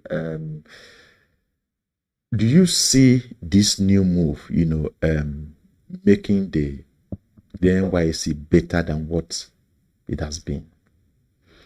Thank you for the question. I think I join other voices that already commended the idea of introducing a reform in the establishment of the NYSC.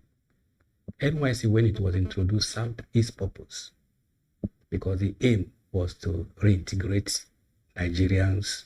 Let us forget the past, especially the wounds of the war, so that an Easterner, for instance, will go to the north and find out that, oh, not because we fought war between ourselves, we are still one Nigeria. The aim was actually apt, and it served the purpose at that material time. But over time, a lot of things have happened that justified any call for its scrapping. More was the issue of insecurity, that anybody who goes up north is not sure is going to come back alive. And even those who dared to go spent a lot of money, because you wouldn't have the mind to ask your child to travel. Going to the north is always a journey. So most of people whose children were sent to the north to serve were only there for the orientation. And because you must do your orientation where you are originally posted, you have to go there. And parents were spending a lot of money taking their children to such places by air, which was very, very cost effective. But as coming to your question, whether it will bring change or to make it better, yes, it will. For the fact that graduates are now going to learn skills. People are now going to be channeled to the areas where they have competencies. It is going to help, because I believe that this is also part of federal government response to unemployment, especially youth unemployment in the country. If this is implemented, it's going to go a long way to help unemployment program in the country.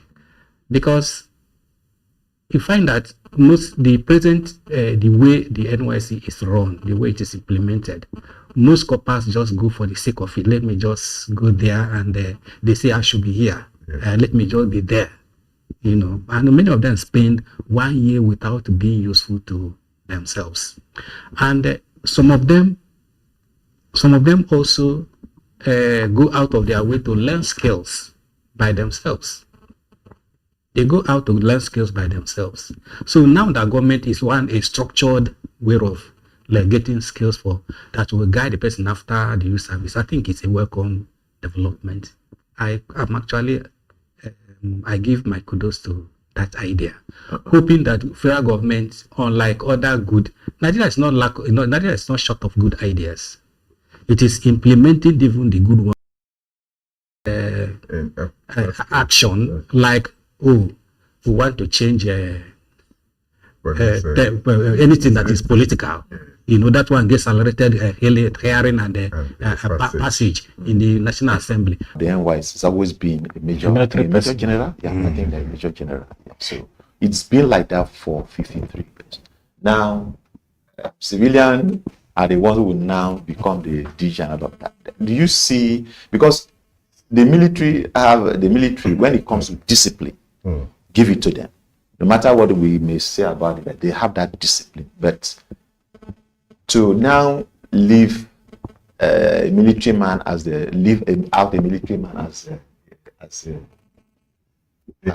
DG, and now they're bringing a civilian, don't you think that this could have some kind of negative? Yes, that's in terms of discipline. That's a key job, I must say it frankly, because you and I did our service and we went to orientation camp, and we knew that those who drove the discipline there were soldiers. Early morning, 5 a.m. when they close that vehicle, you must wake up. If this thing is now going to be managed by civilians. And when you are talking about civilians, these are political appointees, who will now come and bring the influence of the politicians, the government that appointed them. It's no longer going to be as vibrant as it used to be. Everybody used to look forward to going for orientation, despite the fact that he used to when we did our survey, it was a time of code. There was serious code at Isenyi in Oyo State when we did. And the body will be very, very uncooperating when it comes that time the big early morning. Early morning. But you have to move, because if you don't move, the soldiers will come into your room to chase you out. Now coming to be run by civilians, I hope the good intention will not be mishandled, will not be compromised by the excesses of politicians, because politicians, when they get into something, they mess it up through unnecessary politicking and all that. So I hope that they remove it. Come to think about it, if you say we want to make it a line that you are in a democracy, are we in a democracy really? Even the government, the policies that the government is pursuing and implementing, are they democratic? Can Nigeria say that the country is in democracy? So we shouldn't do not change it because just for the sake of saying that we are in a democracy to reflect democratic norms. But we are not in a democracy. Democracy. We are not in a democracy. We're in a democracy. Perhaps the practice, what is being done. What tell me one thing that aligns with democracy? I think we can still election. The election. We can still argue that in a democracy. And then we have the National Assembly. Those are there are some democratic structures that the real implementation. Even maybe freedom of speech is one, even though it is limited. Which freedom?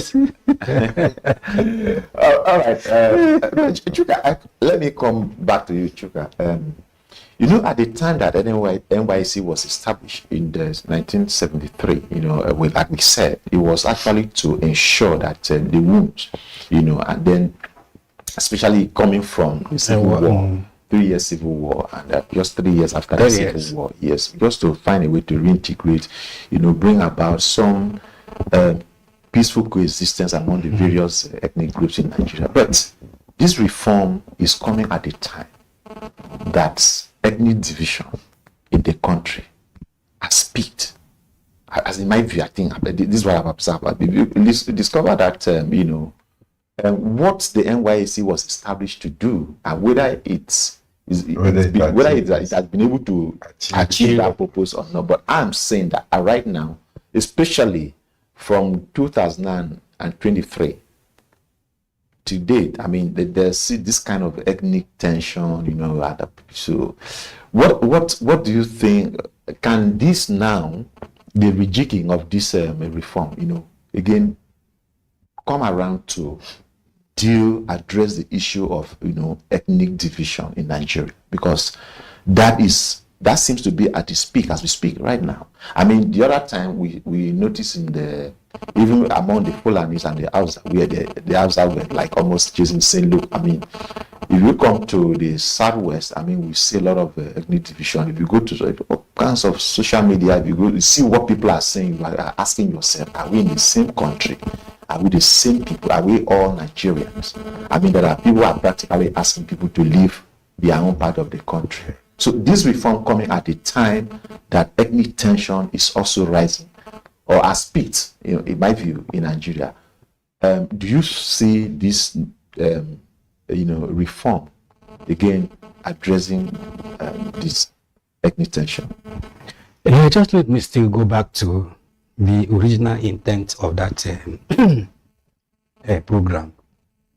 When government in its wisdom decided to start that reintegration and uniting Nigeria with the youth, I think it was in the thinking that when the older people continue to behave in a way that, oh, we have forgotten the yesterday, then expectation was that these young people will imbibe that spirit and grow up with it. Unfortunately, the experience we have in Nigeria is one that the old people are the ones fouling the air. They are farming the embers of disunity in the country. I think at no time is Nigeria more divided than it is today. Yes. And coming with this idea, as noble as it is, we have said it, that mutual suspicion is still there. It's not just a mutual fear. You are afraid of me, and I'm afraid of you. But the only interesting thing is that when youth gather, as they do at the orientation camps, that division, that they share common, everything in common, that division doesn't exist amongst them. And that is why sometimes an Hausa girl will take interest in an Igbo man and go to the extent of even marrying the person. Some Yoruba girl will take interest in a Shekiri man, and they go about maintaining, building a family from there. But the moment the politicians come into anything, they will tell you that, oh, do you know that this man is not your brother? Do you know that this man is the person who caused what you are suffering today? So our problem is not about with the youth. It's about the old people trying to take advantage of any situation. Just as my colleague here pointed out that when politicians come into this program, if care is not taken, they may drill it. Because you will see a situation where somebody in a presidency, presidency is as large as the country itself, who is coming from the presidency. So this person may not even report to rotation camp for 1 month, 2 months. But from coming from the presidency, just accept him. And now that discipline that defined the orientation camp, a soldier can say, no, you have overstayed. Even if you come a day after the camp open, you are late and you are late. Then you have to go and wait for 1 year. That is not going to happen this time. So when you talk about division, it's only God that will actually handle that situation for us. And it depends on how the implementers of this new program or the reform will go about it. Otherwise, that division will still live with us. Let me chip in words here. You see, as noble as these reforms looks or maybe, there are many Nigerians who have determined not to allow their children to go for any youth service, to any service anywhere. And there are many youths, those who are leaving university. But it's compulsory.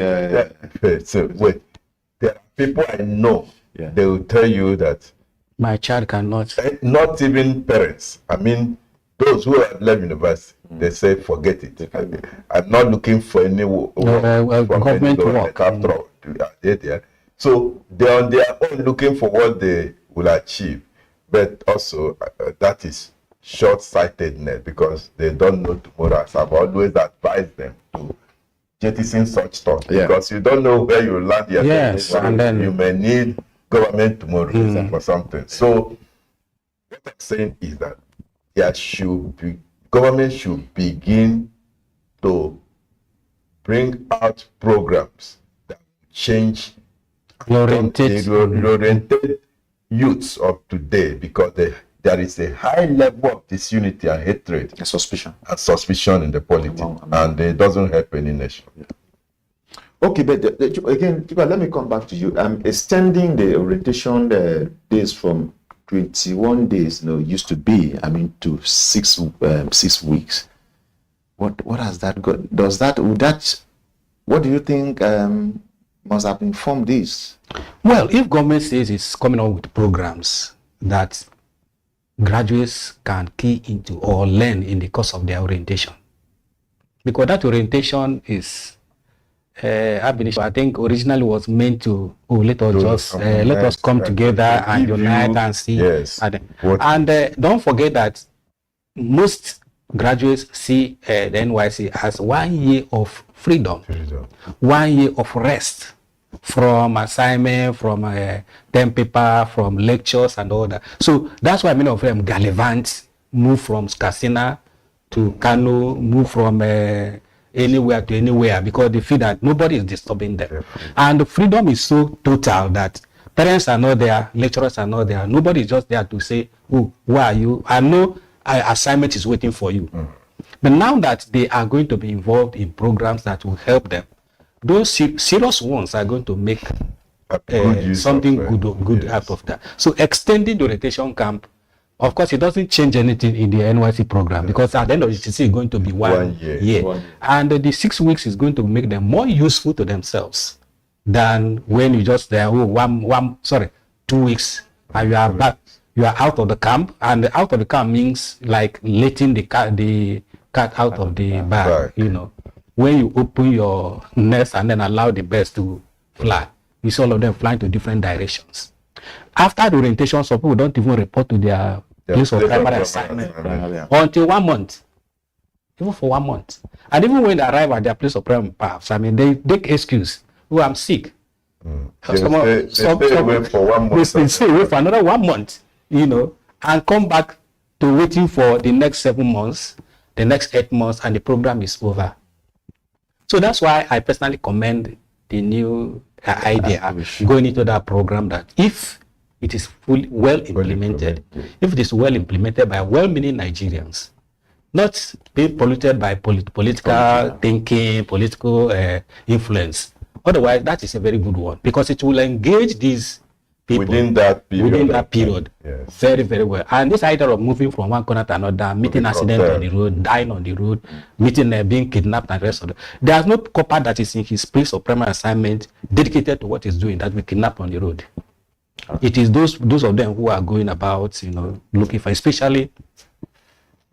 All right. Thank you, gentlemen. I think we're going to quick bring. I think the message is very quite clear enough. I think from what I've seen so far, everybody has commended this move. But I think just beyond just commending, the federal government has a responsibility to making sure that the reform, you know, is such that will actually it's well implemented. Yeah, well implemented. Thank you. So we're going to quickly break now. When we return, we will be talking about the NDC deregistration. NDC to be or not to be. So we're going to quick break now. Until we come, we discuss the other topic.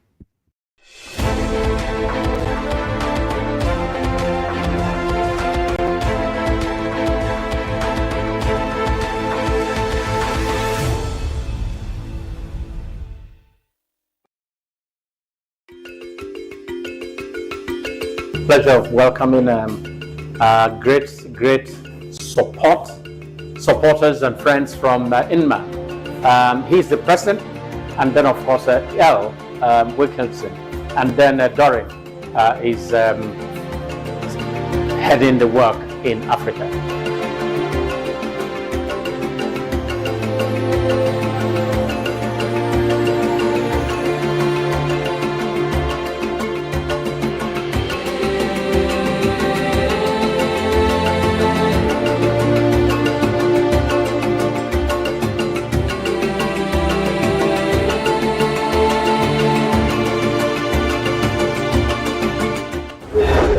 Honored that you're hosting us today.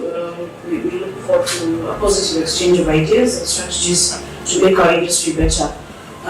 With me is Al Wilkinson. He's President and Executive Director of International News Media Association. All the way from Ghana. And we're happy to have him here. I'll let him tell you guys more about him and why he's here.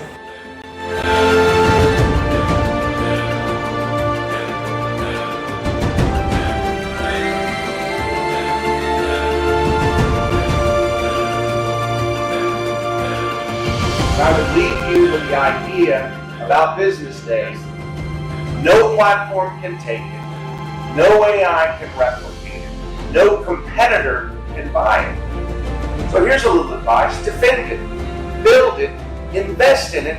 Because folks, the decade ahead is going to belong to news organizations that are unmistakably themselves. They're not boring. They're not neutral. Who are you? Answer that question. You'll figure out the next one. Thanks a lot.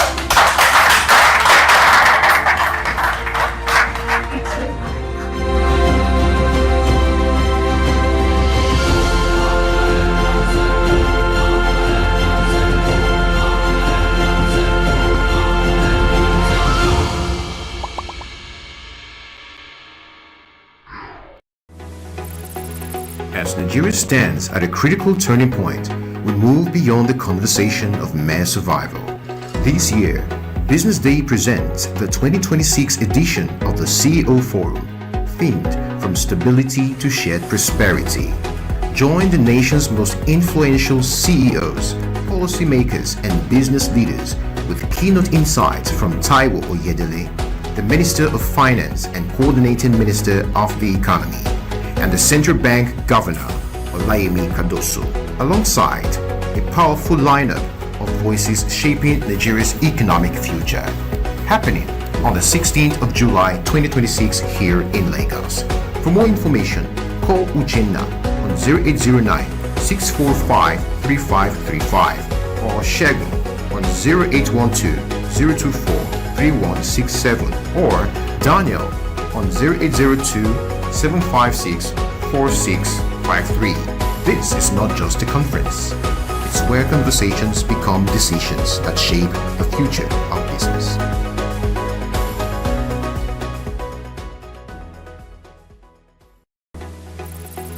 As Nigeria stands at a critical turning point, we move beyond the conversation of mere survival.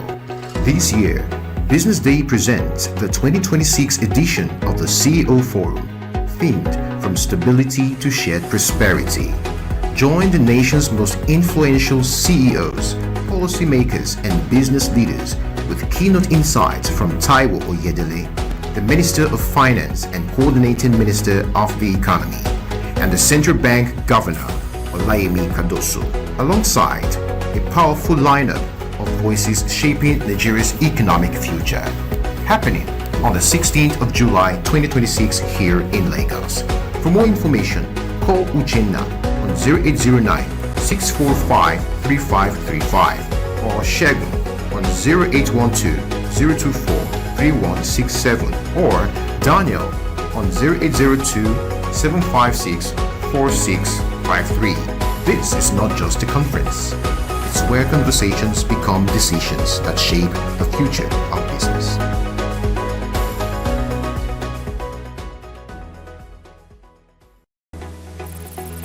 As Nigeria stands at a critical turning point, we move beyond the conversation of mere survival. This year, Business Day presents the 2026 edition of the CEO Forum, themed From Stability to Shared Prosperity. Join the nation's most influential CEOs, policymakers.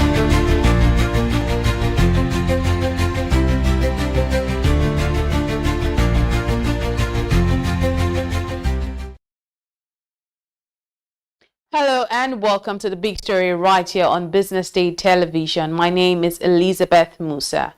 The push for state police has gained momentum as the Constitutional Amendment Bill moves through the ratification process by the State House of Assembly.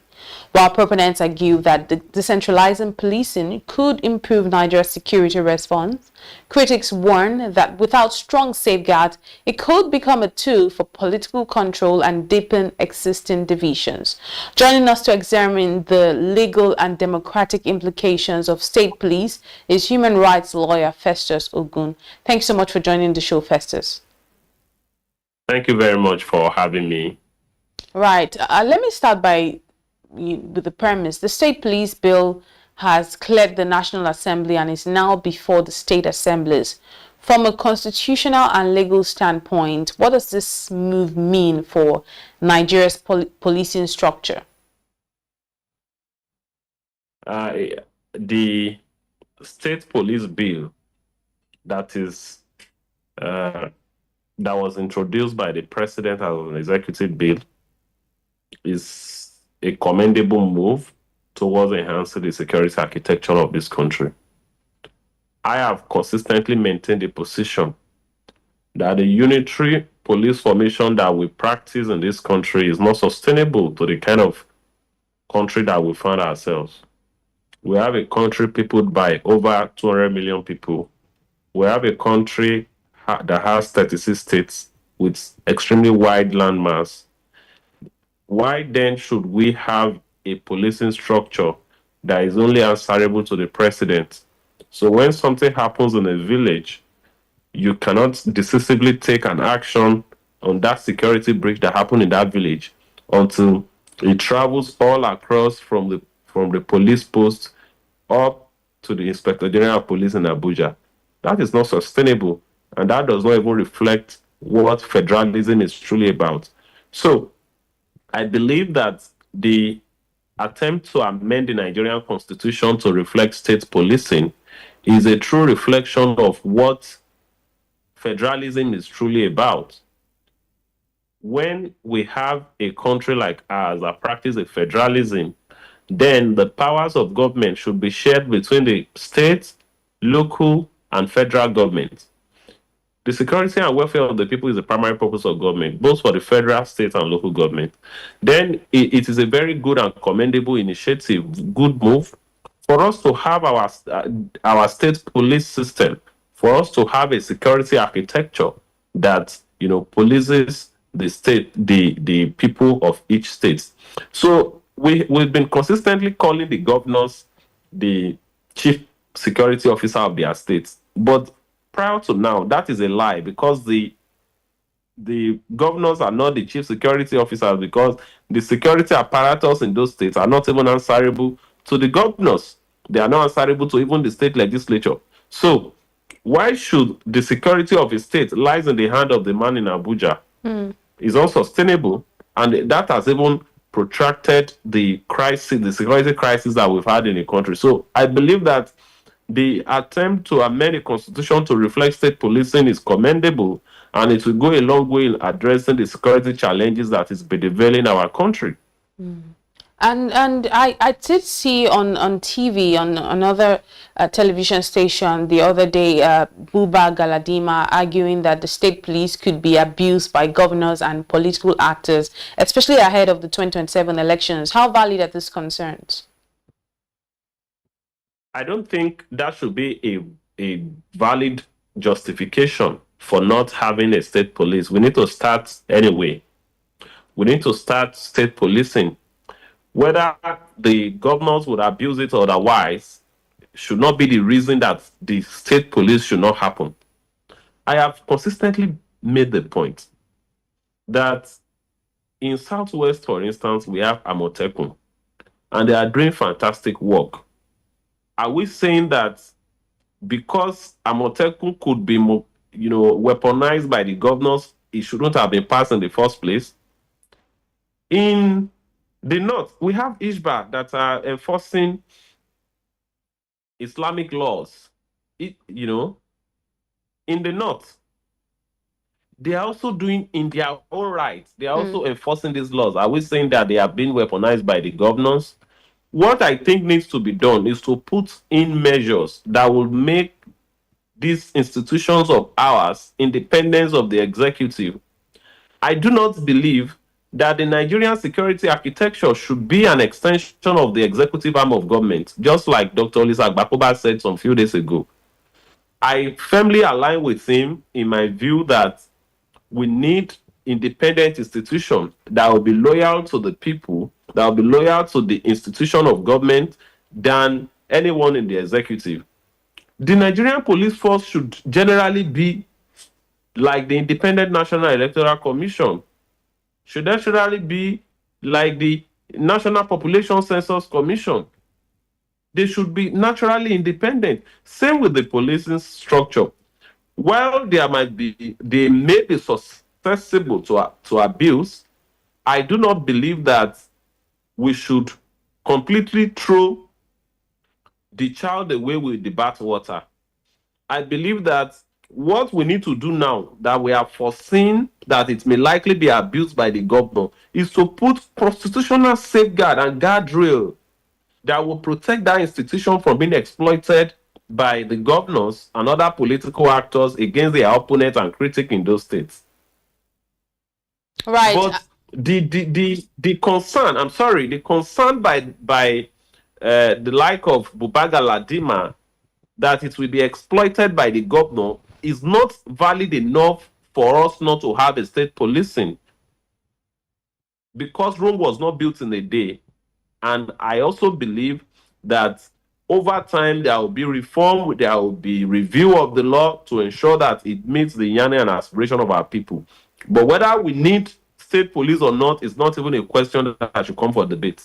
Right. I hear you when you say that Rome was not built in a day, rightly so. But we see that Nigeria has a history of concerns around the misuse of security institutions. So what safeguards would you say must be in place to prevent the state police from becoming an instrument of oppression for its citizens?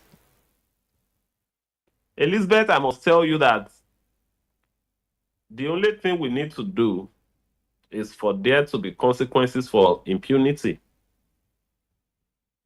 When a police officer arbitrarily violates the rights of our people, because it's innate in human to abuse when they are in a position of power, the first thing they need to do in that constitutional amendment is to ensure that when there are violations perpetrated by police officers, there must be consequences.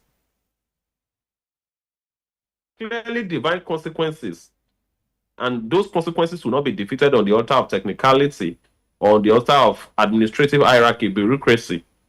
So, citizens are converging to protest. You want to stop them from protesting, which is illegal. You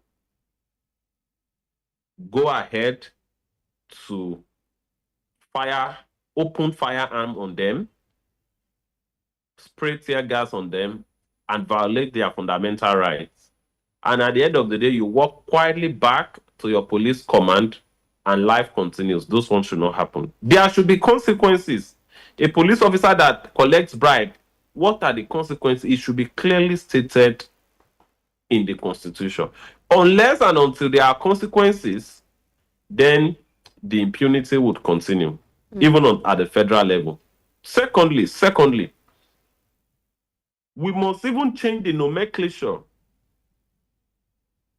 Calling the Nigerian police a force still reflects a colonial mentality, a colonial heritage, because we've got the current policing formation in Nigeria. Right. Is an heritage of colonialism.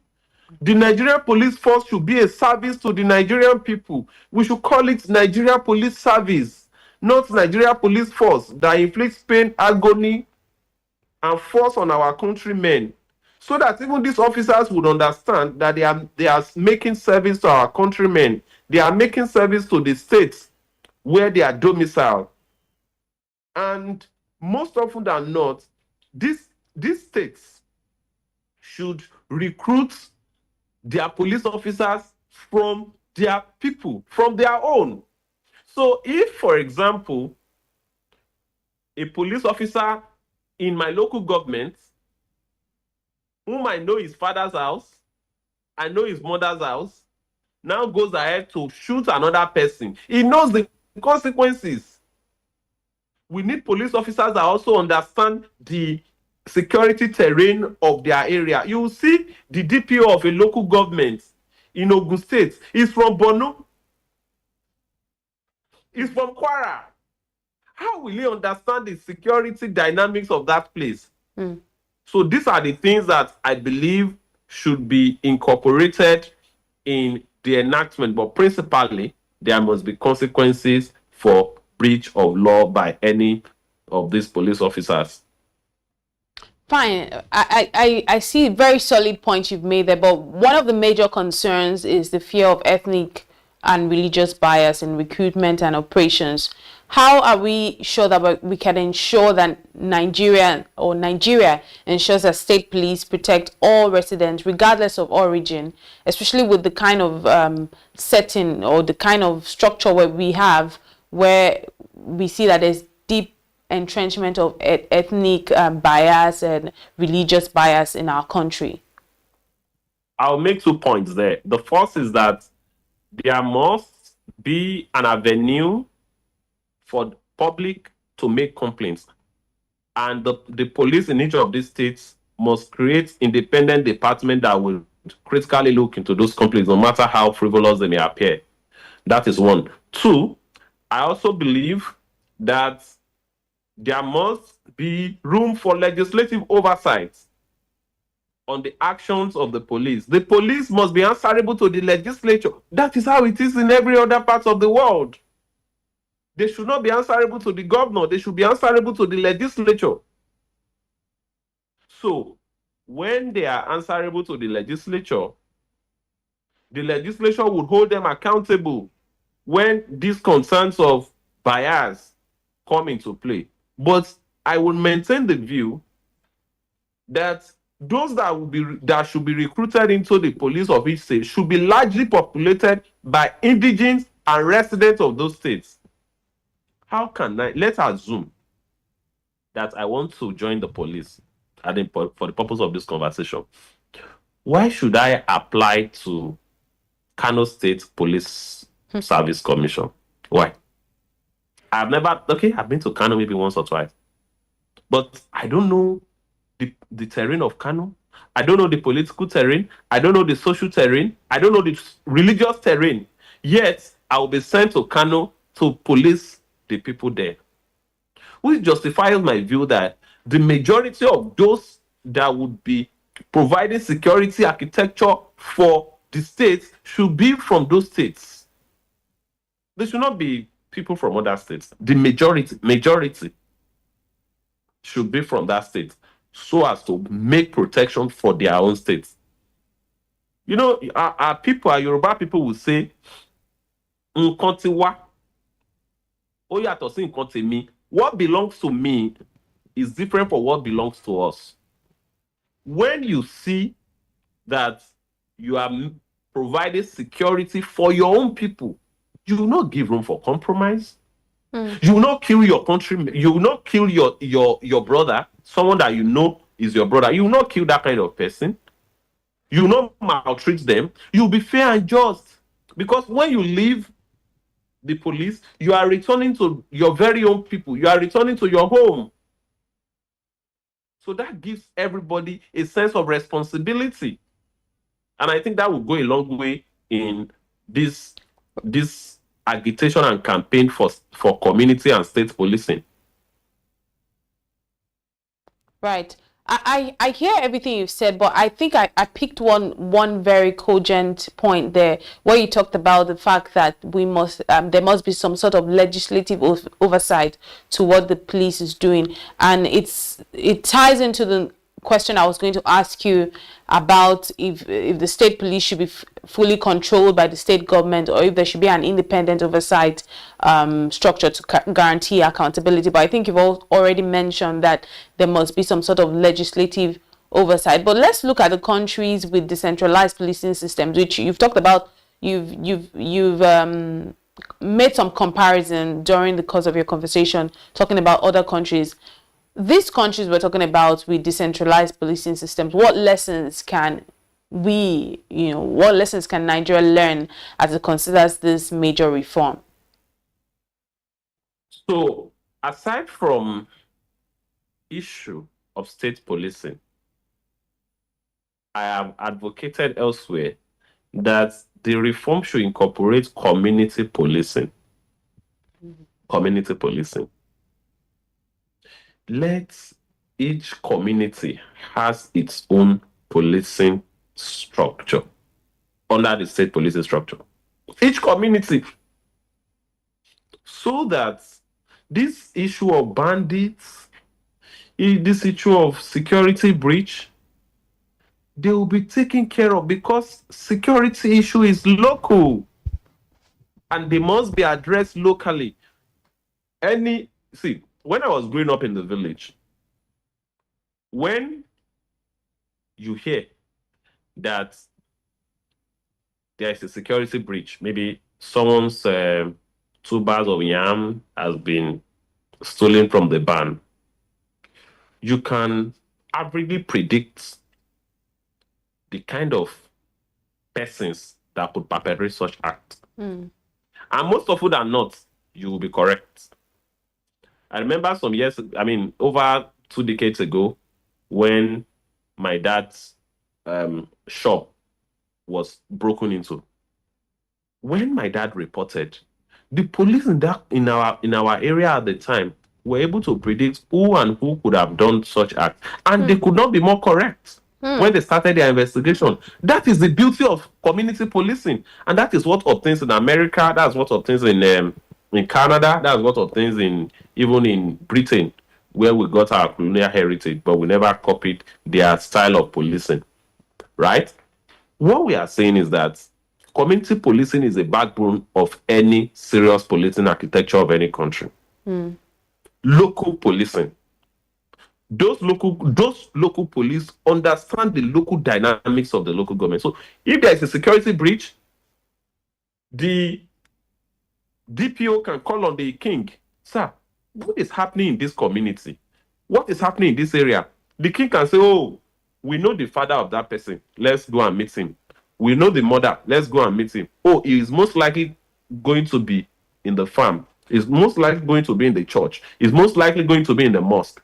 That's the beauty of community policing. It brings policing closer to the people, and it brings the security provided by the government very closer to the people. This is what works in all other places.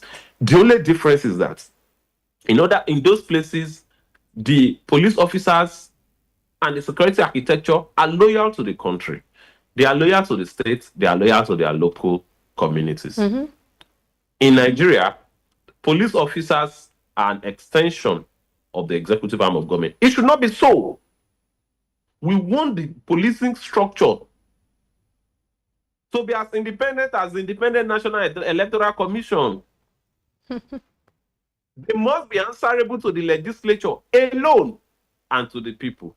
When the police begins to answer solely to the governor, where the governor can wake up and remove the police chief, then the policing system will just be an extension of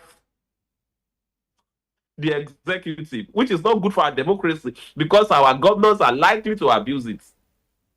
They are likely to abuse it against critics, activists, freedom fighters, and even their opponents. So the lesson we need to learn from them is to adopt their community style of policing and to make the policing system completely independent, so that the person who is the police chief, the commissioner of police of a state, will not be afraid that if they make a critical investigation that affects the interest of the governor will remove them. Thankfully, there is a provision in the bill that guarantees tenure of office for police chief. So no governor will just wake up and say you have to go. Just like our presidents have been doing for the IGPs. They just wake up and say, no, you have to go. Or once there is a new president, the current Inspector General of Police will be prepared to leave. It should not be so. And I'm very happy that that amendment to the Constitution is reflecting that. Thank you. It was really great to hear you talk about community policing. I think that's a very brilliant suggestion. But is this not in any way, is that not the same thing with the vigilante groups that we have?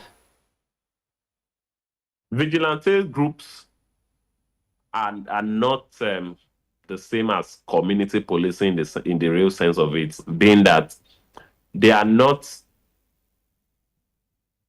a creation of law. They are just an organization, a paramilitary organization that, assists the community to achieve their objectives, their security objectives. But when we are talking about community policing, this are state security architecture, properly organized and well trained. If you are invited by a vigilante for investigation, you might not go because they are not backed by law to you are not compelled by law to answer to them. Right. But you are bound by law, by the Constitution, to answer to the police. So I believe that the police is properly structured, is an institution of government, and they are accountable to the people. Thank you for that clarity. While I'll need to let you leave, right, just a final question. At this stage of the constitutional amendment process, what should Nigerians be paying the closest attention to before state police becomes a reality? Nigerians should start by demanding for a copy of the bill. Okay. I don't know, have you seen the bill? I haven't actually. A lot of Nigerians have not seen the bill. And as much as I commend the president for the initiative, I am afraid that we are being needlessly hasty. Yes, I can understand that it's very imperative, but the security situation has always been there. We cannot afford to make a law hastily now that will then affect us gravely in the future. Whatever is made a law now will be very difficult to amend because constitutional amendment is not a joke. You need about 24 states out of the 36 states to assent to the provision of those amendments. That means the state assembly they have to do so. So the barely 48 hours after the president transmitted the bill to the National Assembly, the National Assembly passed it. What is the haste about? There was no room for debate. There was no public hearing. Nothing. Is that good for our democracy? I do not think so. I believe that what we should be paying attention to right now is how we can make our contribution. This police service that is about to be enacted is enacted for the people of Nigeria. We must have a say. The process of enacting this bill into constitutional amendment must reflect the wills and aspirations of our people. Our people must be carried along. I understand the good intention, but we have to make contribution because our leaders are not perfect. Everywhere in the world, citizens are given opportunity to make comments, to make commentaries, to make suggestions on provisions of the law. But we have not even seen it. At the National Assembly, there was not even room for debate. Some would say that, they are following the urgency of time. But I disagree. We cannot sacrifice enacting a very good law that will benefit our people on the altar of speed. I'm asking again, what is the haste about? The security situation has always been there. It has always been there. So we need to enact a policing system in our constitution that the provisions are very clear, that the provisions will protect the fundamental rights and dignity of our people, that would ensure that the governors do not weaponize the policing system in those states against their opponents, that will ensure that the policing system is adequately funded, that will ensure that the policing system is independent, that will ensure that the policing system is accountable to the people, and that it will ensure that the policing system is held accountable when they are in breach of any law or the rights of our people. But we have not even seen the law, and that worries me a lot. Well, thank you very much, Barrister Festus Ogu, for your time this morning on The Big Story. Really insightful conversation there. Thanks for the clarity. Thank you for your submissions today. I hope you enjoy the rest of your day. Well, that's where we'll leave it this morning on The Big Story. We've examined state police as a security solution or as a political risk, and it was really great speaking to Barrister Festus Ogun on this topic. Up next is social listening. Do stay with us.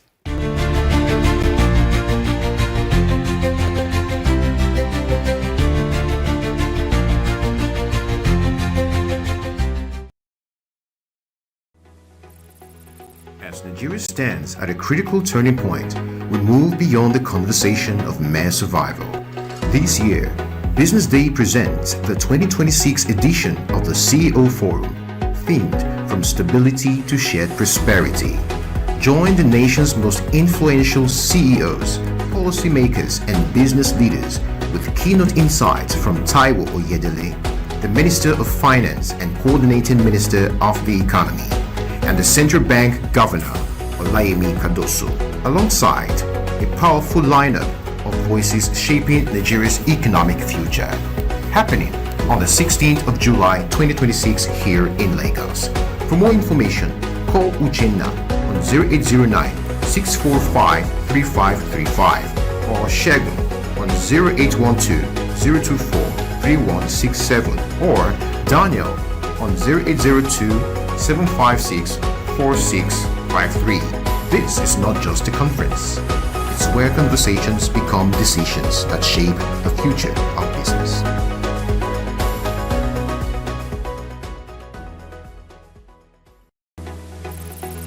As Nigeria stands at a critical turning point, we move beyond the conversation of mere survival. This year, Business Day presents the 2026 edition of the CEO Forum, themed From Stability to Shared Prosperity. Join the nation's most influential CEOs, policymakers, and business leaders with keynote insights from Taiwo Oyedele, the Minister of Finance and Coordinating Minister of the Economy, and the Central Bank Governor, Olayemi Kadoso, alongside a powerful lineup of voices shaping Nigeria's economic future.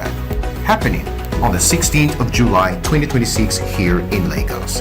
For more information, call Uchenna on 0809 645 3535 or Shegun on 0812 024 3167 or Daniel on 0802 756 4653. This is not just a conference. It's where conversations become decisions that shape the future of business.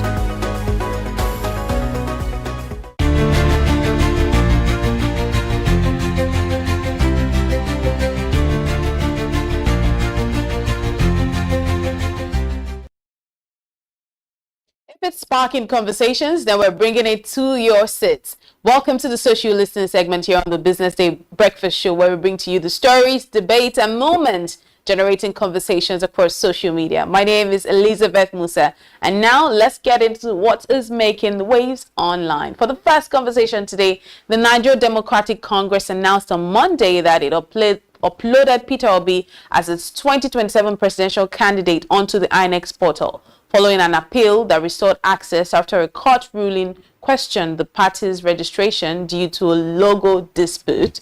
National leader Henry Seriake Dixon also listed himself as a senatorial candidate, with Rabiu Kwankwaso expected for vice president.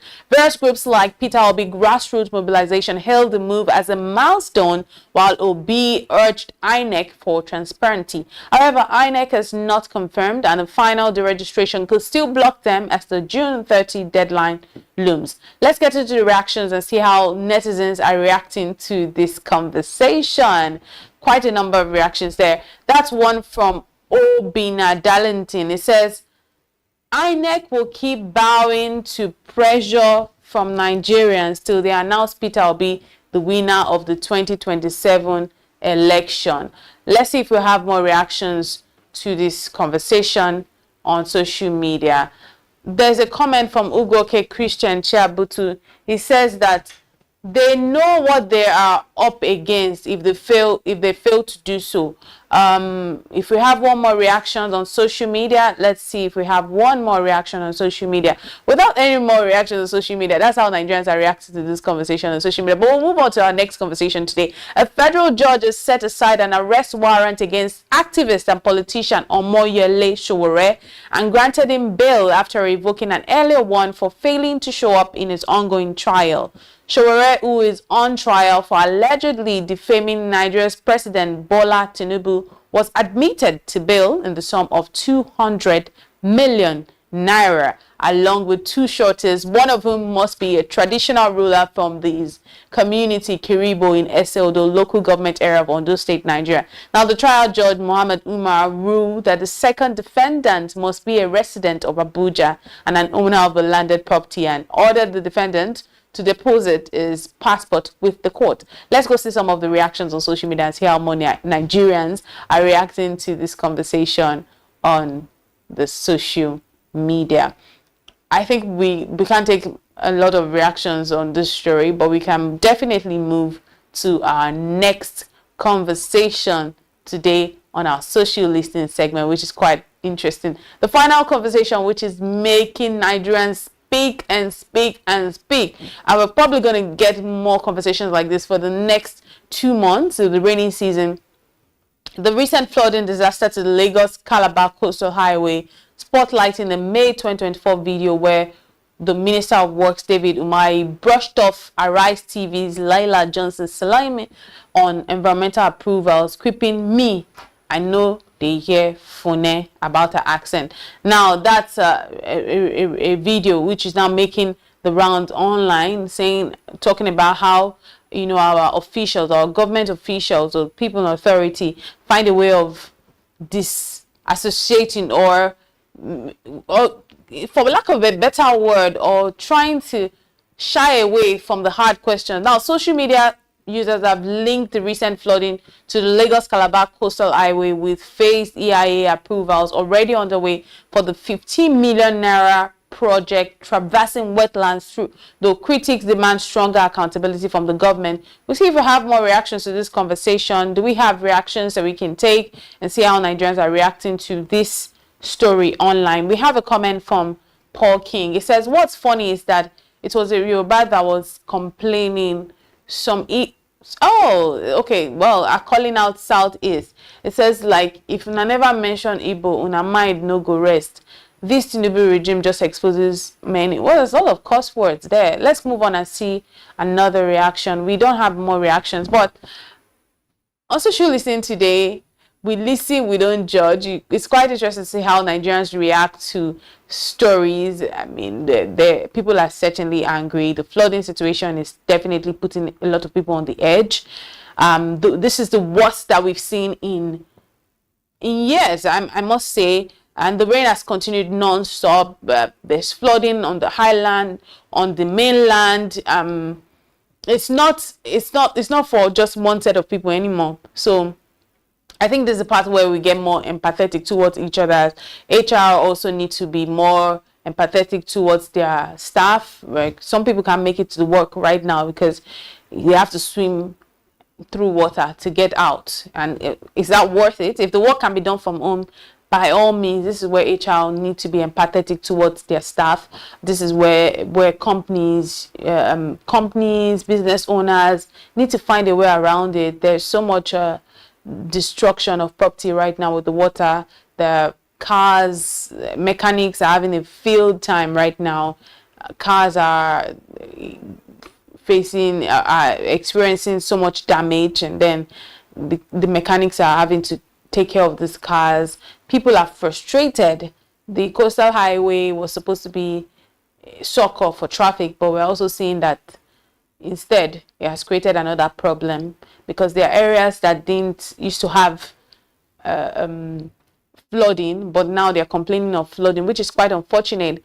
But there's a bigger issue, which is that we have a drainage infrastructural problem, because even on the mainland, we doesn't have a highway, a supposed coastal highway or whatnot. They're also experiencing the same situation of flooding, which tells us that we must do better. Honestly, I feel it's almost defeatist right now, because I'm a little bit frustrated, because this seems like a situation that is foundational. So when something is foundational, what do you want to do? Do you want to, it's either they have to destruct and then start again, and that's going to displace loads and loads of people. We're seeing canals, right? The annoying thing was that this morning I saw a canal which a popular restaurant had blocked, and cleared the canal. At the time it was being cleared somewhere around there. At the time it was being cleared, people thought that they were clearing it out for at least free flow of water. Unfortunately, now that same canal now accommodates or now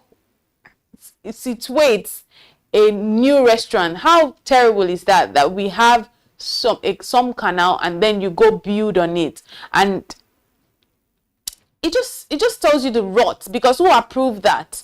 It's like the powers that be find something, and then suddenly a place that has no business being a property, being a restaurant, being a school, being a hospital, because some person that has money or some person that has connection, you then give it to them. Because what business does a cleared canal? How did it become a restaurant? Now people are so frustrated, because when they decide that they want to clear the road, they want to demolish houses because they want to clear out the road, they want to do this, they want to do that, it's at people's detriment. But the work they then do is not work that you are proud of. It's like sometimes there's a road around them. Let me talk about, there's a road around I think Alagbado area, Akute. They've been doing that road for the longest time, and I know that they literally had to demolish houses. People lost their houses, right, because of but nothing has been done. How frustrating is that? So there's a lot going on, and with the floods, honestly, I don't know what can be done. But in the meantime, if you can clear the drainage, if the Loma, do what you need to do. There needs to be better regulation. The drainages are blocked with dirt. Oh my goodness. Oh, it's terrible. I hope something can be done, really. But that's why we'll have to leave it today on social listening segment. It's been a lot. Until tomorrow, my name remains Elizabeth Musa. Stay safe out there.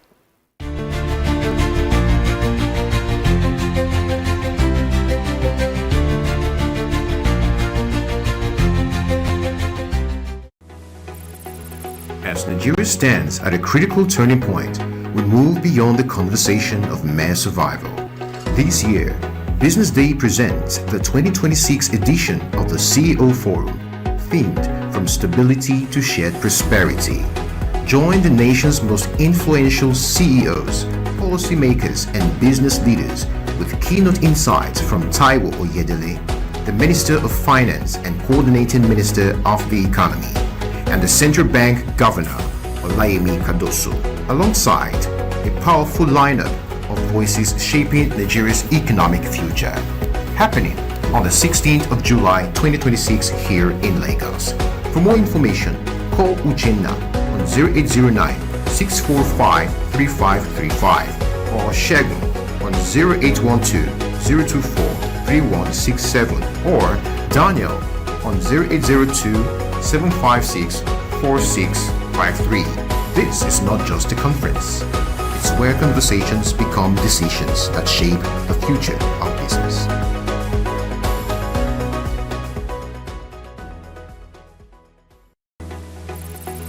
As Nigeria stands at a critical turning point, we move beyond the conversation of mere survival. This year, Business Day presents the 2026 edition of the CEO Forum, themed From Stability to Shared Prosperity.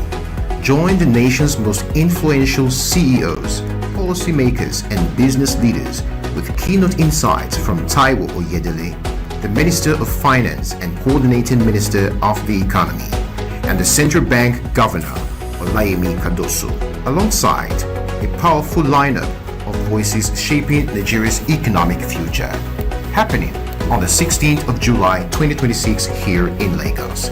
For more information, call Uchenna on 0809-645-3535 or Shegun on 0812-024-3167 or Daniel on 0802-756-4653. This is not just a conference. It's where conversations become decisions that shape the future of business.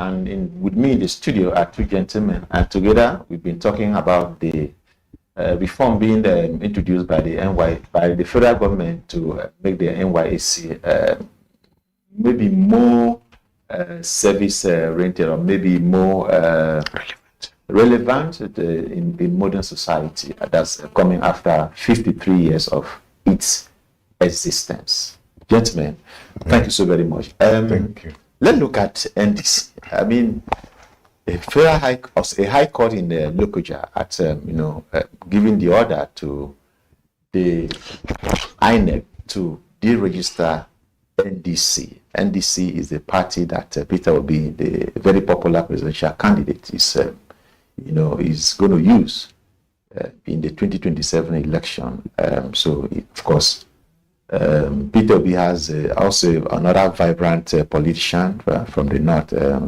Rabiu Kwakwanso, as his running mate ahead of the 2027 election. But here we are. The court says that there's a party called Peace Movement Party that went to court to say, look, the logo of NDC is their logo, and at the NDC as a user, so to say, snatch their logo, and therefore the court should have joined them in the case originally where the court here on INEC to register NDC. And the court, as we've asked, said to say, look, really, let's go back to what the status quo before the judgment that the court, where the court ordered INEC to register NDC. That was December last year. And now, so NDC is hanging in the balance. Of course, they have appealed. At least as of yesterday, the national leader of the NDC, Siriki Dixon, said they've appealed. And the people will wait for what will be the outcome of the appeal. But so this is coming at a time, because this is coming after, you recall the case of the ADC, where the court also ordered that ADC be deregistered before a higher court, intervene. So, but this coming, it's like something that people are really wondering, what's going on? Why are the courts being used this time around to threaten, democracy in Nigeria? Yeah. Thank you so much. The topic we first addressed, I was vehement when I was saying we are not in a democracy. Because if we were, some of the things we are seeing and hearing now wouldn't be happening. Particularly some of the unfortunate incidents and the judgment that judges of high courts and all that are dishing out these days. They're very, very unfortunate, and they're trying to destabilize the polity. You noted that few months to a general election, judges of the high courts are just giving destabilizing judgments. Then DC, the judgment affecting the NDC is a little bit different from the African Democratic Congress.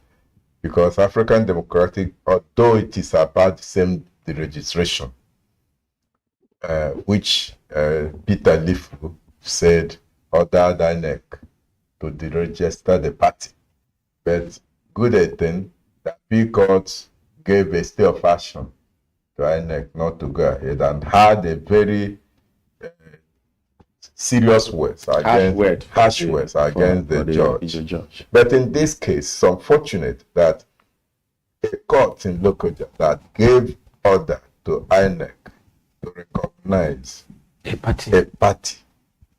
The same court. And I am not a lawyer. I have taken time to listen to the explanations of many sides on this issue. They said this is nonsensical. A judge cannot go back to a case he had already given judgment. Once he gave a judgment, he has done with that case. Except when it was established that there was an incident of bribe, that the thing was given in bad faith. On inducement in bad faith, there were some precedents that were established that this thing wasn't, and there were information that was not privy to the court, or the court was not privy to before giving that judgment. But not after giving judgment. 6 months later, you came back to that same judgment, same case, and upturned it. The judges, the lawyers, including some that whom I have listened to, spoke in tandem that it is never known in law. If someone has anything against the judgment after a court had delivered, such a person should go to appeal courts to seek for a better interpretation, or just so, but not to the same court. To the same court. And there was this issue of timing, that it must be timelessly. If you are appealing, they must be timeless, meaning that it will be within a time frame. You don't go home and rest and sleep, and after 6 months you wake up and say, you go back to the same court and say, no, I was so And again, that party was never registered, was not a political party, was not. So of what interest are they serving to the country? Or what injury are they claiming? So the judge shouldn't have listened to them again. The court should have advised them, go to appeal court. That's it. So it's just unfortunate that our courts have been compromised now to dabble into things that they shouldn't have dabbled into. And this thing is a negative, very negative to our democracy and to the country. It's very injurious to the life of our country. And it's making the country a laughing stock in the committee of other nations. So, very unfortunate, I would say. All right. Chuka, just before we wrap up, I've also listened to people who are saying that, by the way, I mean, NDC, why the same logo? I mean, if you knew that Peace Movement Party, it as they call themselves, using that logo, why? Even yes, they're not a political party as it were, but then there's a logo already that's being used by another, whether the organization, part of political party or whatever it is they call them, but that was the logo was already in use. I mean, so when they say, why should you even go use the same logo? Maybe it's like you have brought this upon yourself. Even though, yeah, we wait for to see what the appeal is going to be saying. Yeah. Josh, I think that we debating this is just like doing intellectual exercise, because the judge, the case judges itself. But let me just put this across. In my village, they say that when the all is always regarded as very ominous bed. If it comes and patches around a particular family, and who's all through the night, leaves, tomorrow morning somebody dies. The family say, oh, this environment is so favorable for us. Let us just shift a little to another village. That same all comes again, sees around over the night, and somebody dies in that family. The conclusion is that there is a particular God that is after that family. And that is what is happening to, a particular person says, I'm not comfortable in this particular, I pitch my tent here. And all of a sudden, katakata erupts in that very party. He moves and says, I'm leaving this place for you. He goes there, all of a sudden, something happens again. So we begin to look at where this is coming from. We see a train that is a train that is very, very disturbing. Yeah. A train that actually makes mockery of our democracy. A train that even makes more mockery of the judicial arm of government than even the democracy that all of us profess. That I begin to wonder sometimes, I say, who actually regulates the judiciary in Nigeria? There's no regulator. After what happened to ADC with all the abracadabra that followed the judgment and whatever, a similar thing comes up, and then why should people even listen to such claims? If you talk about logo, anybody who wants to find your trouble, so to speak, must hold on to something. Must hold on to something and say, if I knew that we are going to come with ash-colored suits today, and I have something like this, why did you decide to come with it? You yourself, have you seen the logo? So these are the logo. These are even the no, even the party itself. How many people have heard of the name of that or whatever organization? But this is a political party. You are maybe a business organization or a religious organization. Why are you dabbling into something like politics? And just as my colleague said, it's a return to the vomit, so to speak, by the judge who said, I said and I didn't say again. And the law of the country allows that to stand. So the problem is not even with the party that is reacting. The problem is with the judiciary. The problem is with the country itself that is tolerating some of these things. In some other places, perhaps people will not be allowed to sleep for coming up with this kind of things that are diversionary, things that are divisive, things that are destructive. To all of us are moving to one direction, and some people are just busy planning how to truncate that movement. And that's what I see in some of these things and they have waited until, if they say NDC is not registered, they have nowhere to go again. Yes. Because everything about restriction and whatever have been concluded. So they waited till this time to say, oh, let us find them where it is choking, where they don't have any escape route any longer. Well, thank you, Mr. There's still escape route. I mean, there's appeal. It's just that we have just 6 months. No, in case appeal goes against them. If the appeal goes against them, they'll still go to Supreme Court. The challenge with now is that having to deal with judicial cases in court at the time that you are supposed to be preparing for is distracting. It's distracting, actually.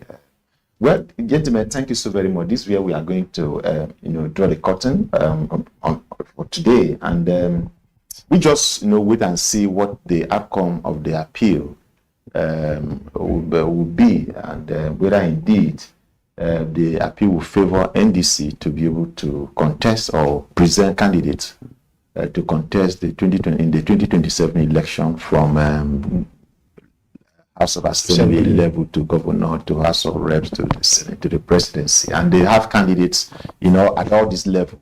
I just hope that perhaps they may be able to the appeal court will favor them. But whatever it is, well, Nigeria will wait to see.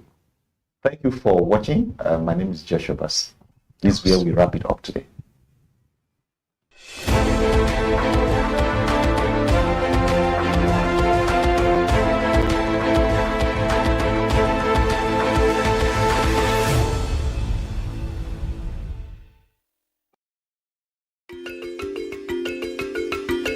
Pleasure of welcoming great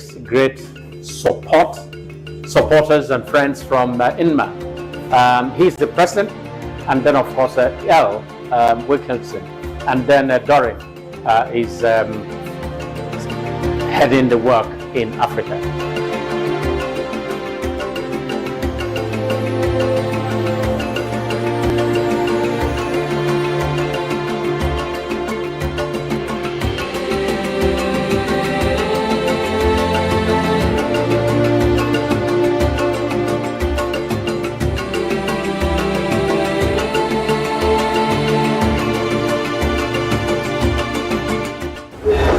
Honored that you're hosting us today. We look forward to a positive exchange of ideas and strategies to make our industry better. With me is Al Wilkinson. He's President and Executive Director of International Media Association. All welcome, guys. And we're happy to have him. I'll let him tell you guys more about him and why he's here.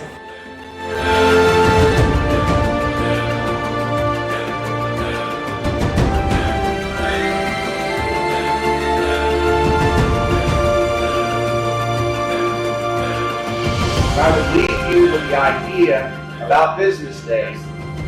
No platform can take it. No AI can replicate it. No competitor can buy it. So here's a little advice. Defend it.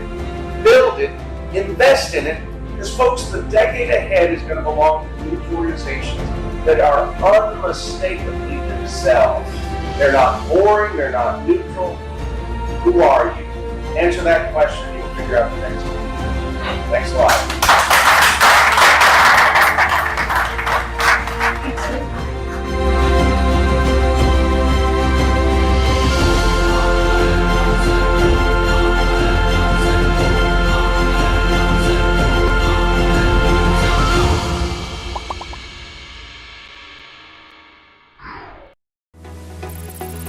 As Nigeria stands at a critical turning point, we move beyond the conversation of mere survival.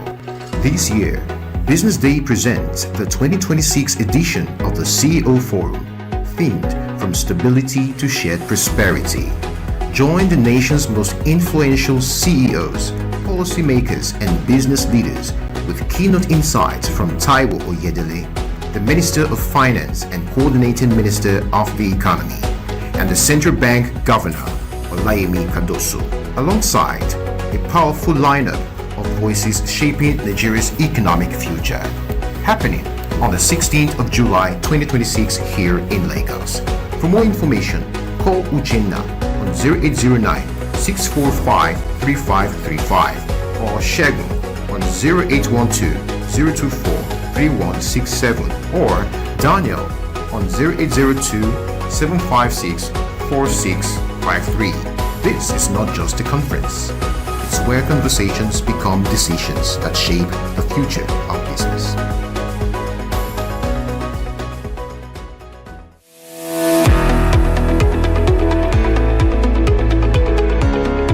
This is Business Week, a weekly program brought to you by BusinessDay Television.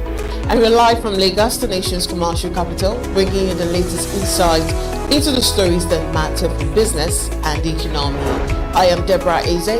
Onyeka Valentine. I am Destiny Momo. My name is Elizabeth Musef.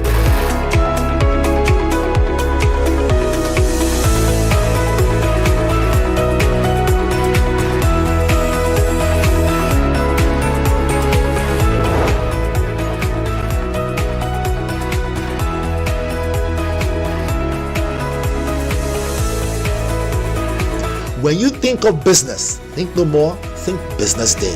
I know that Business Day television will go places.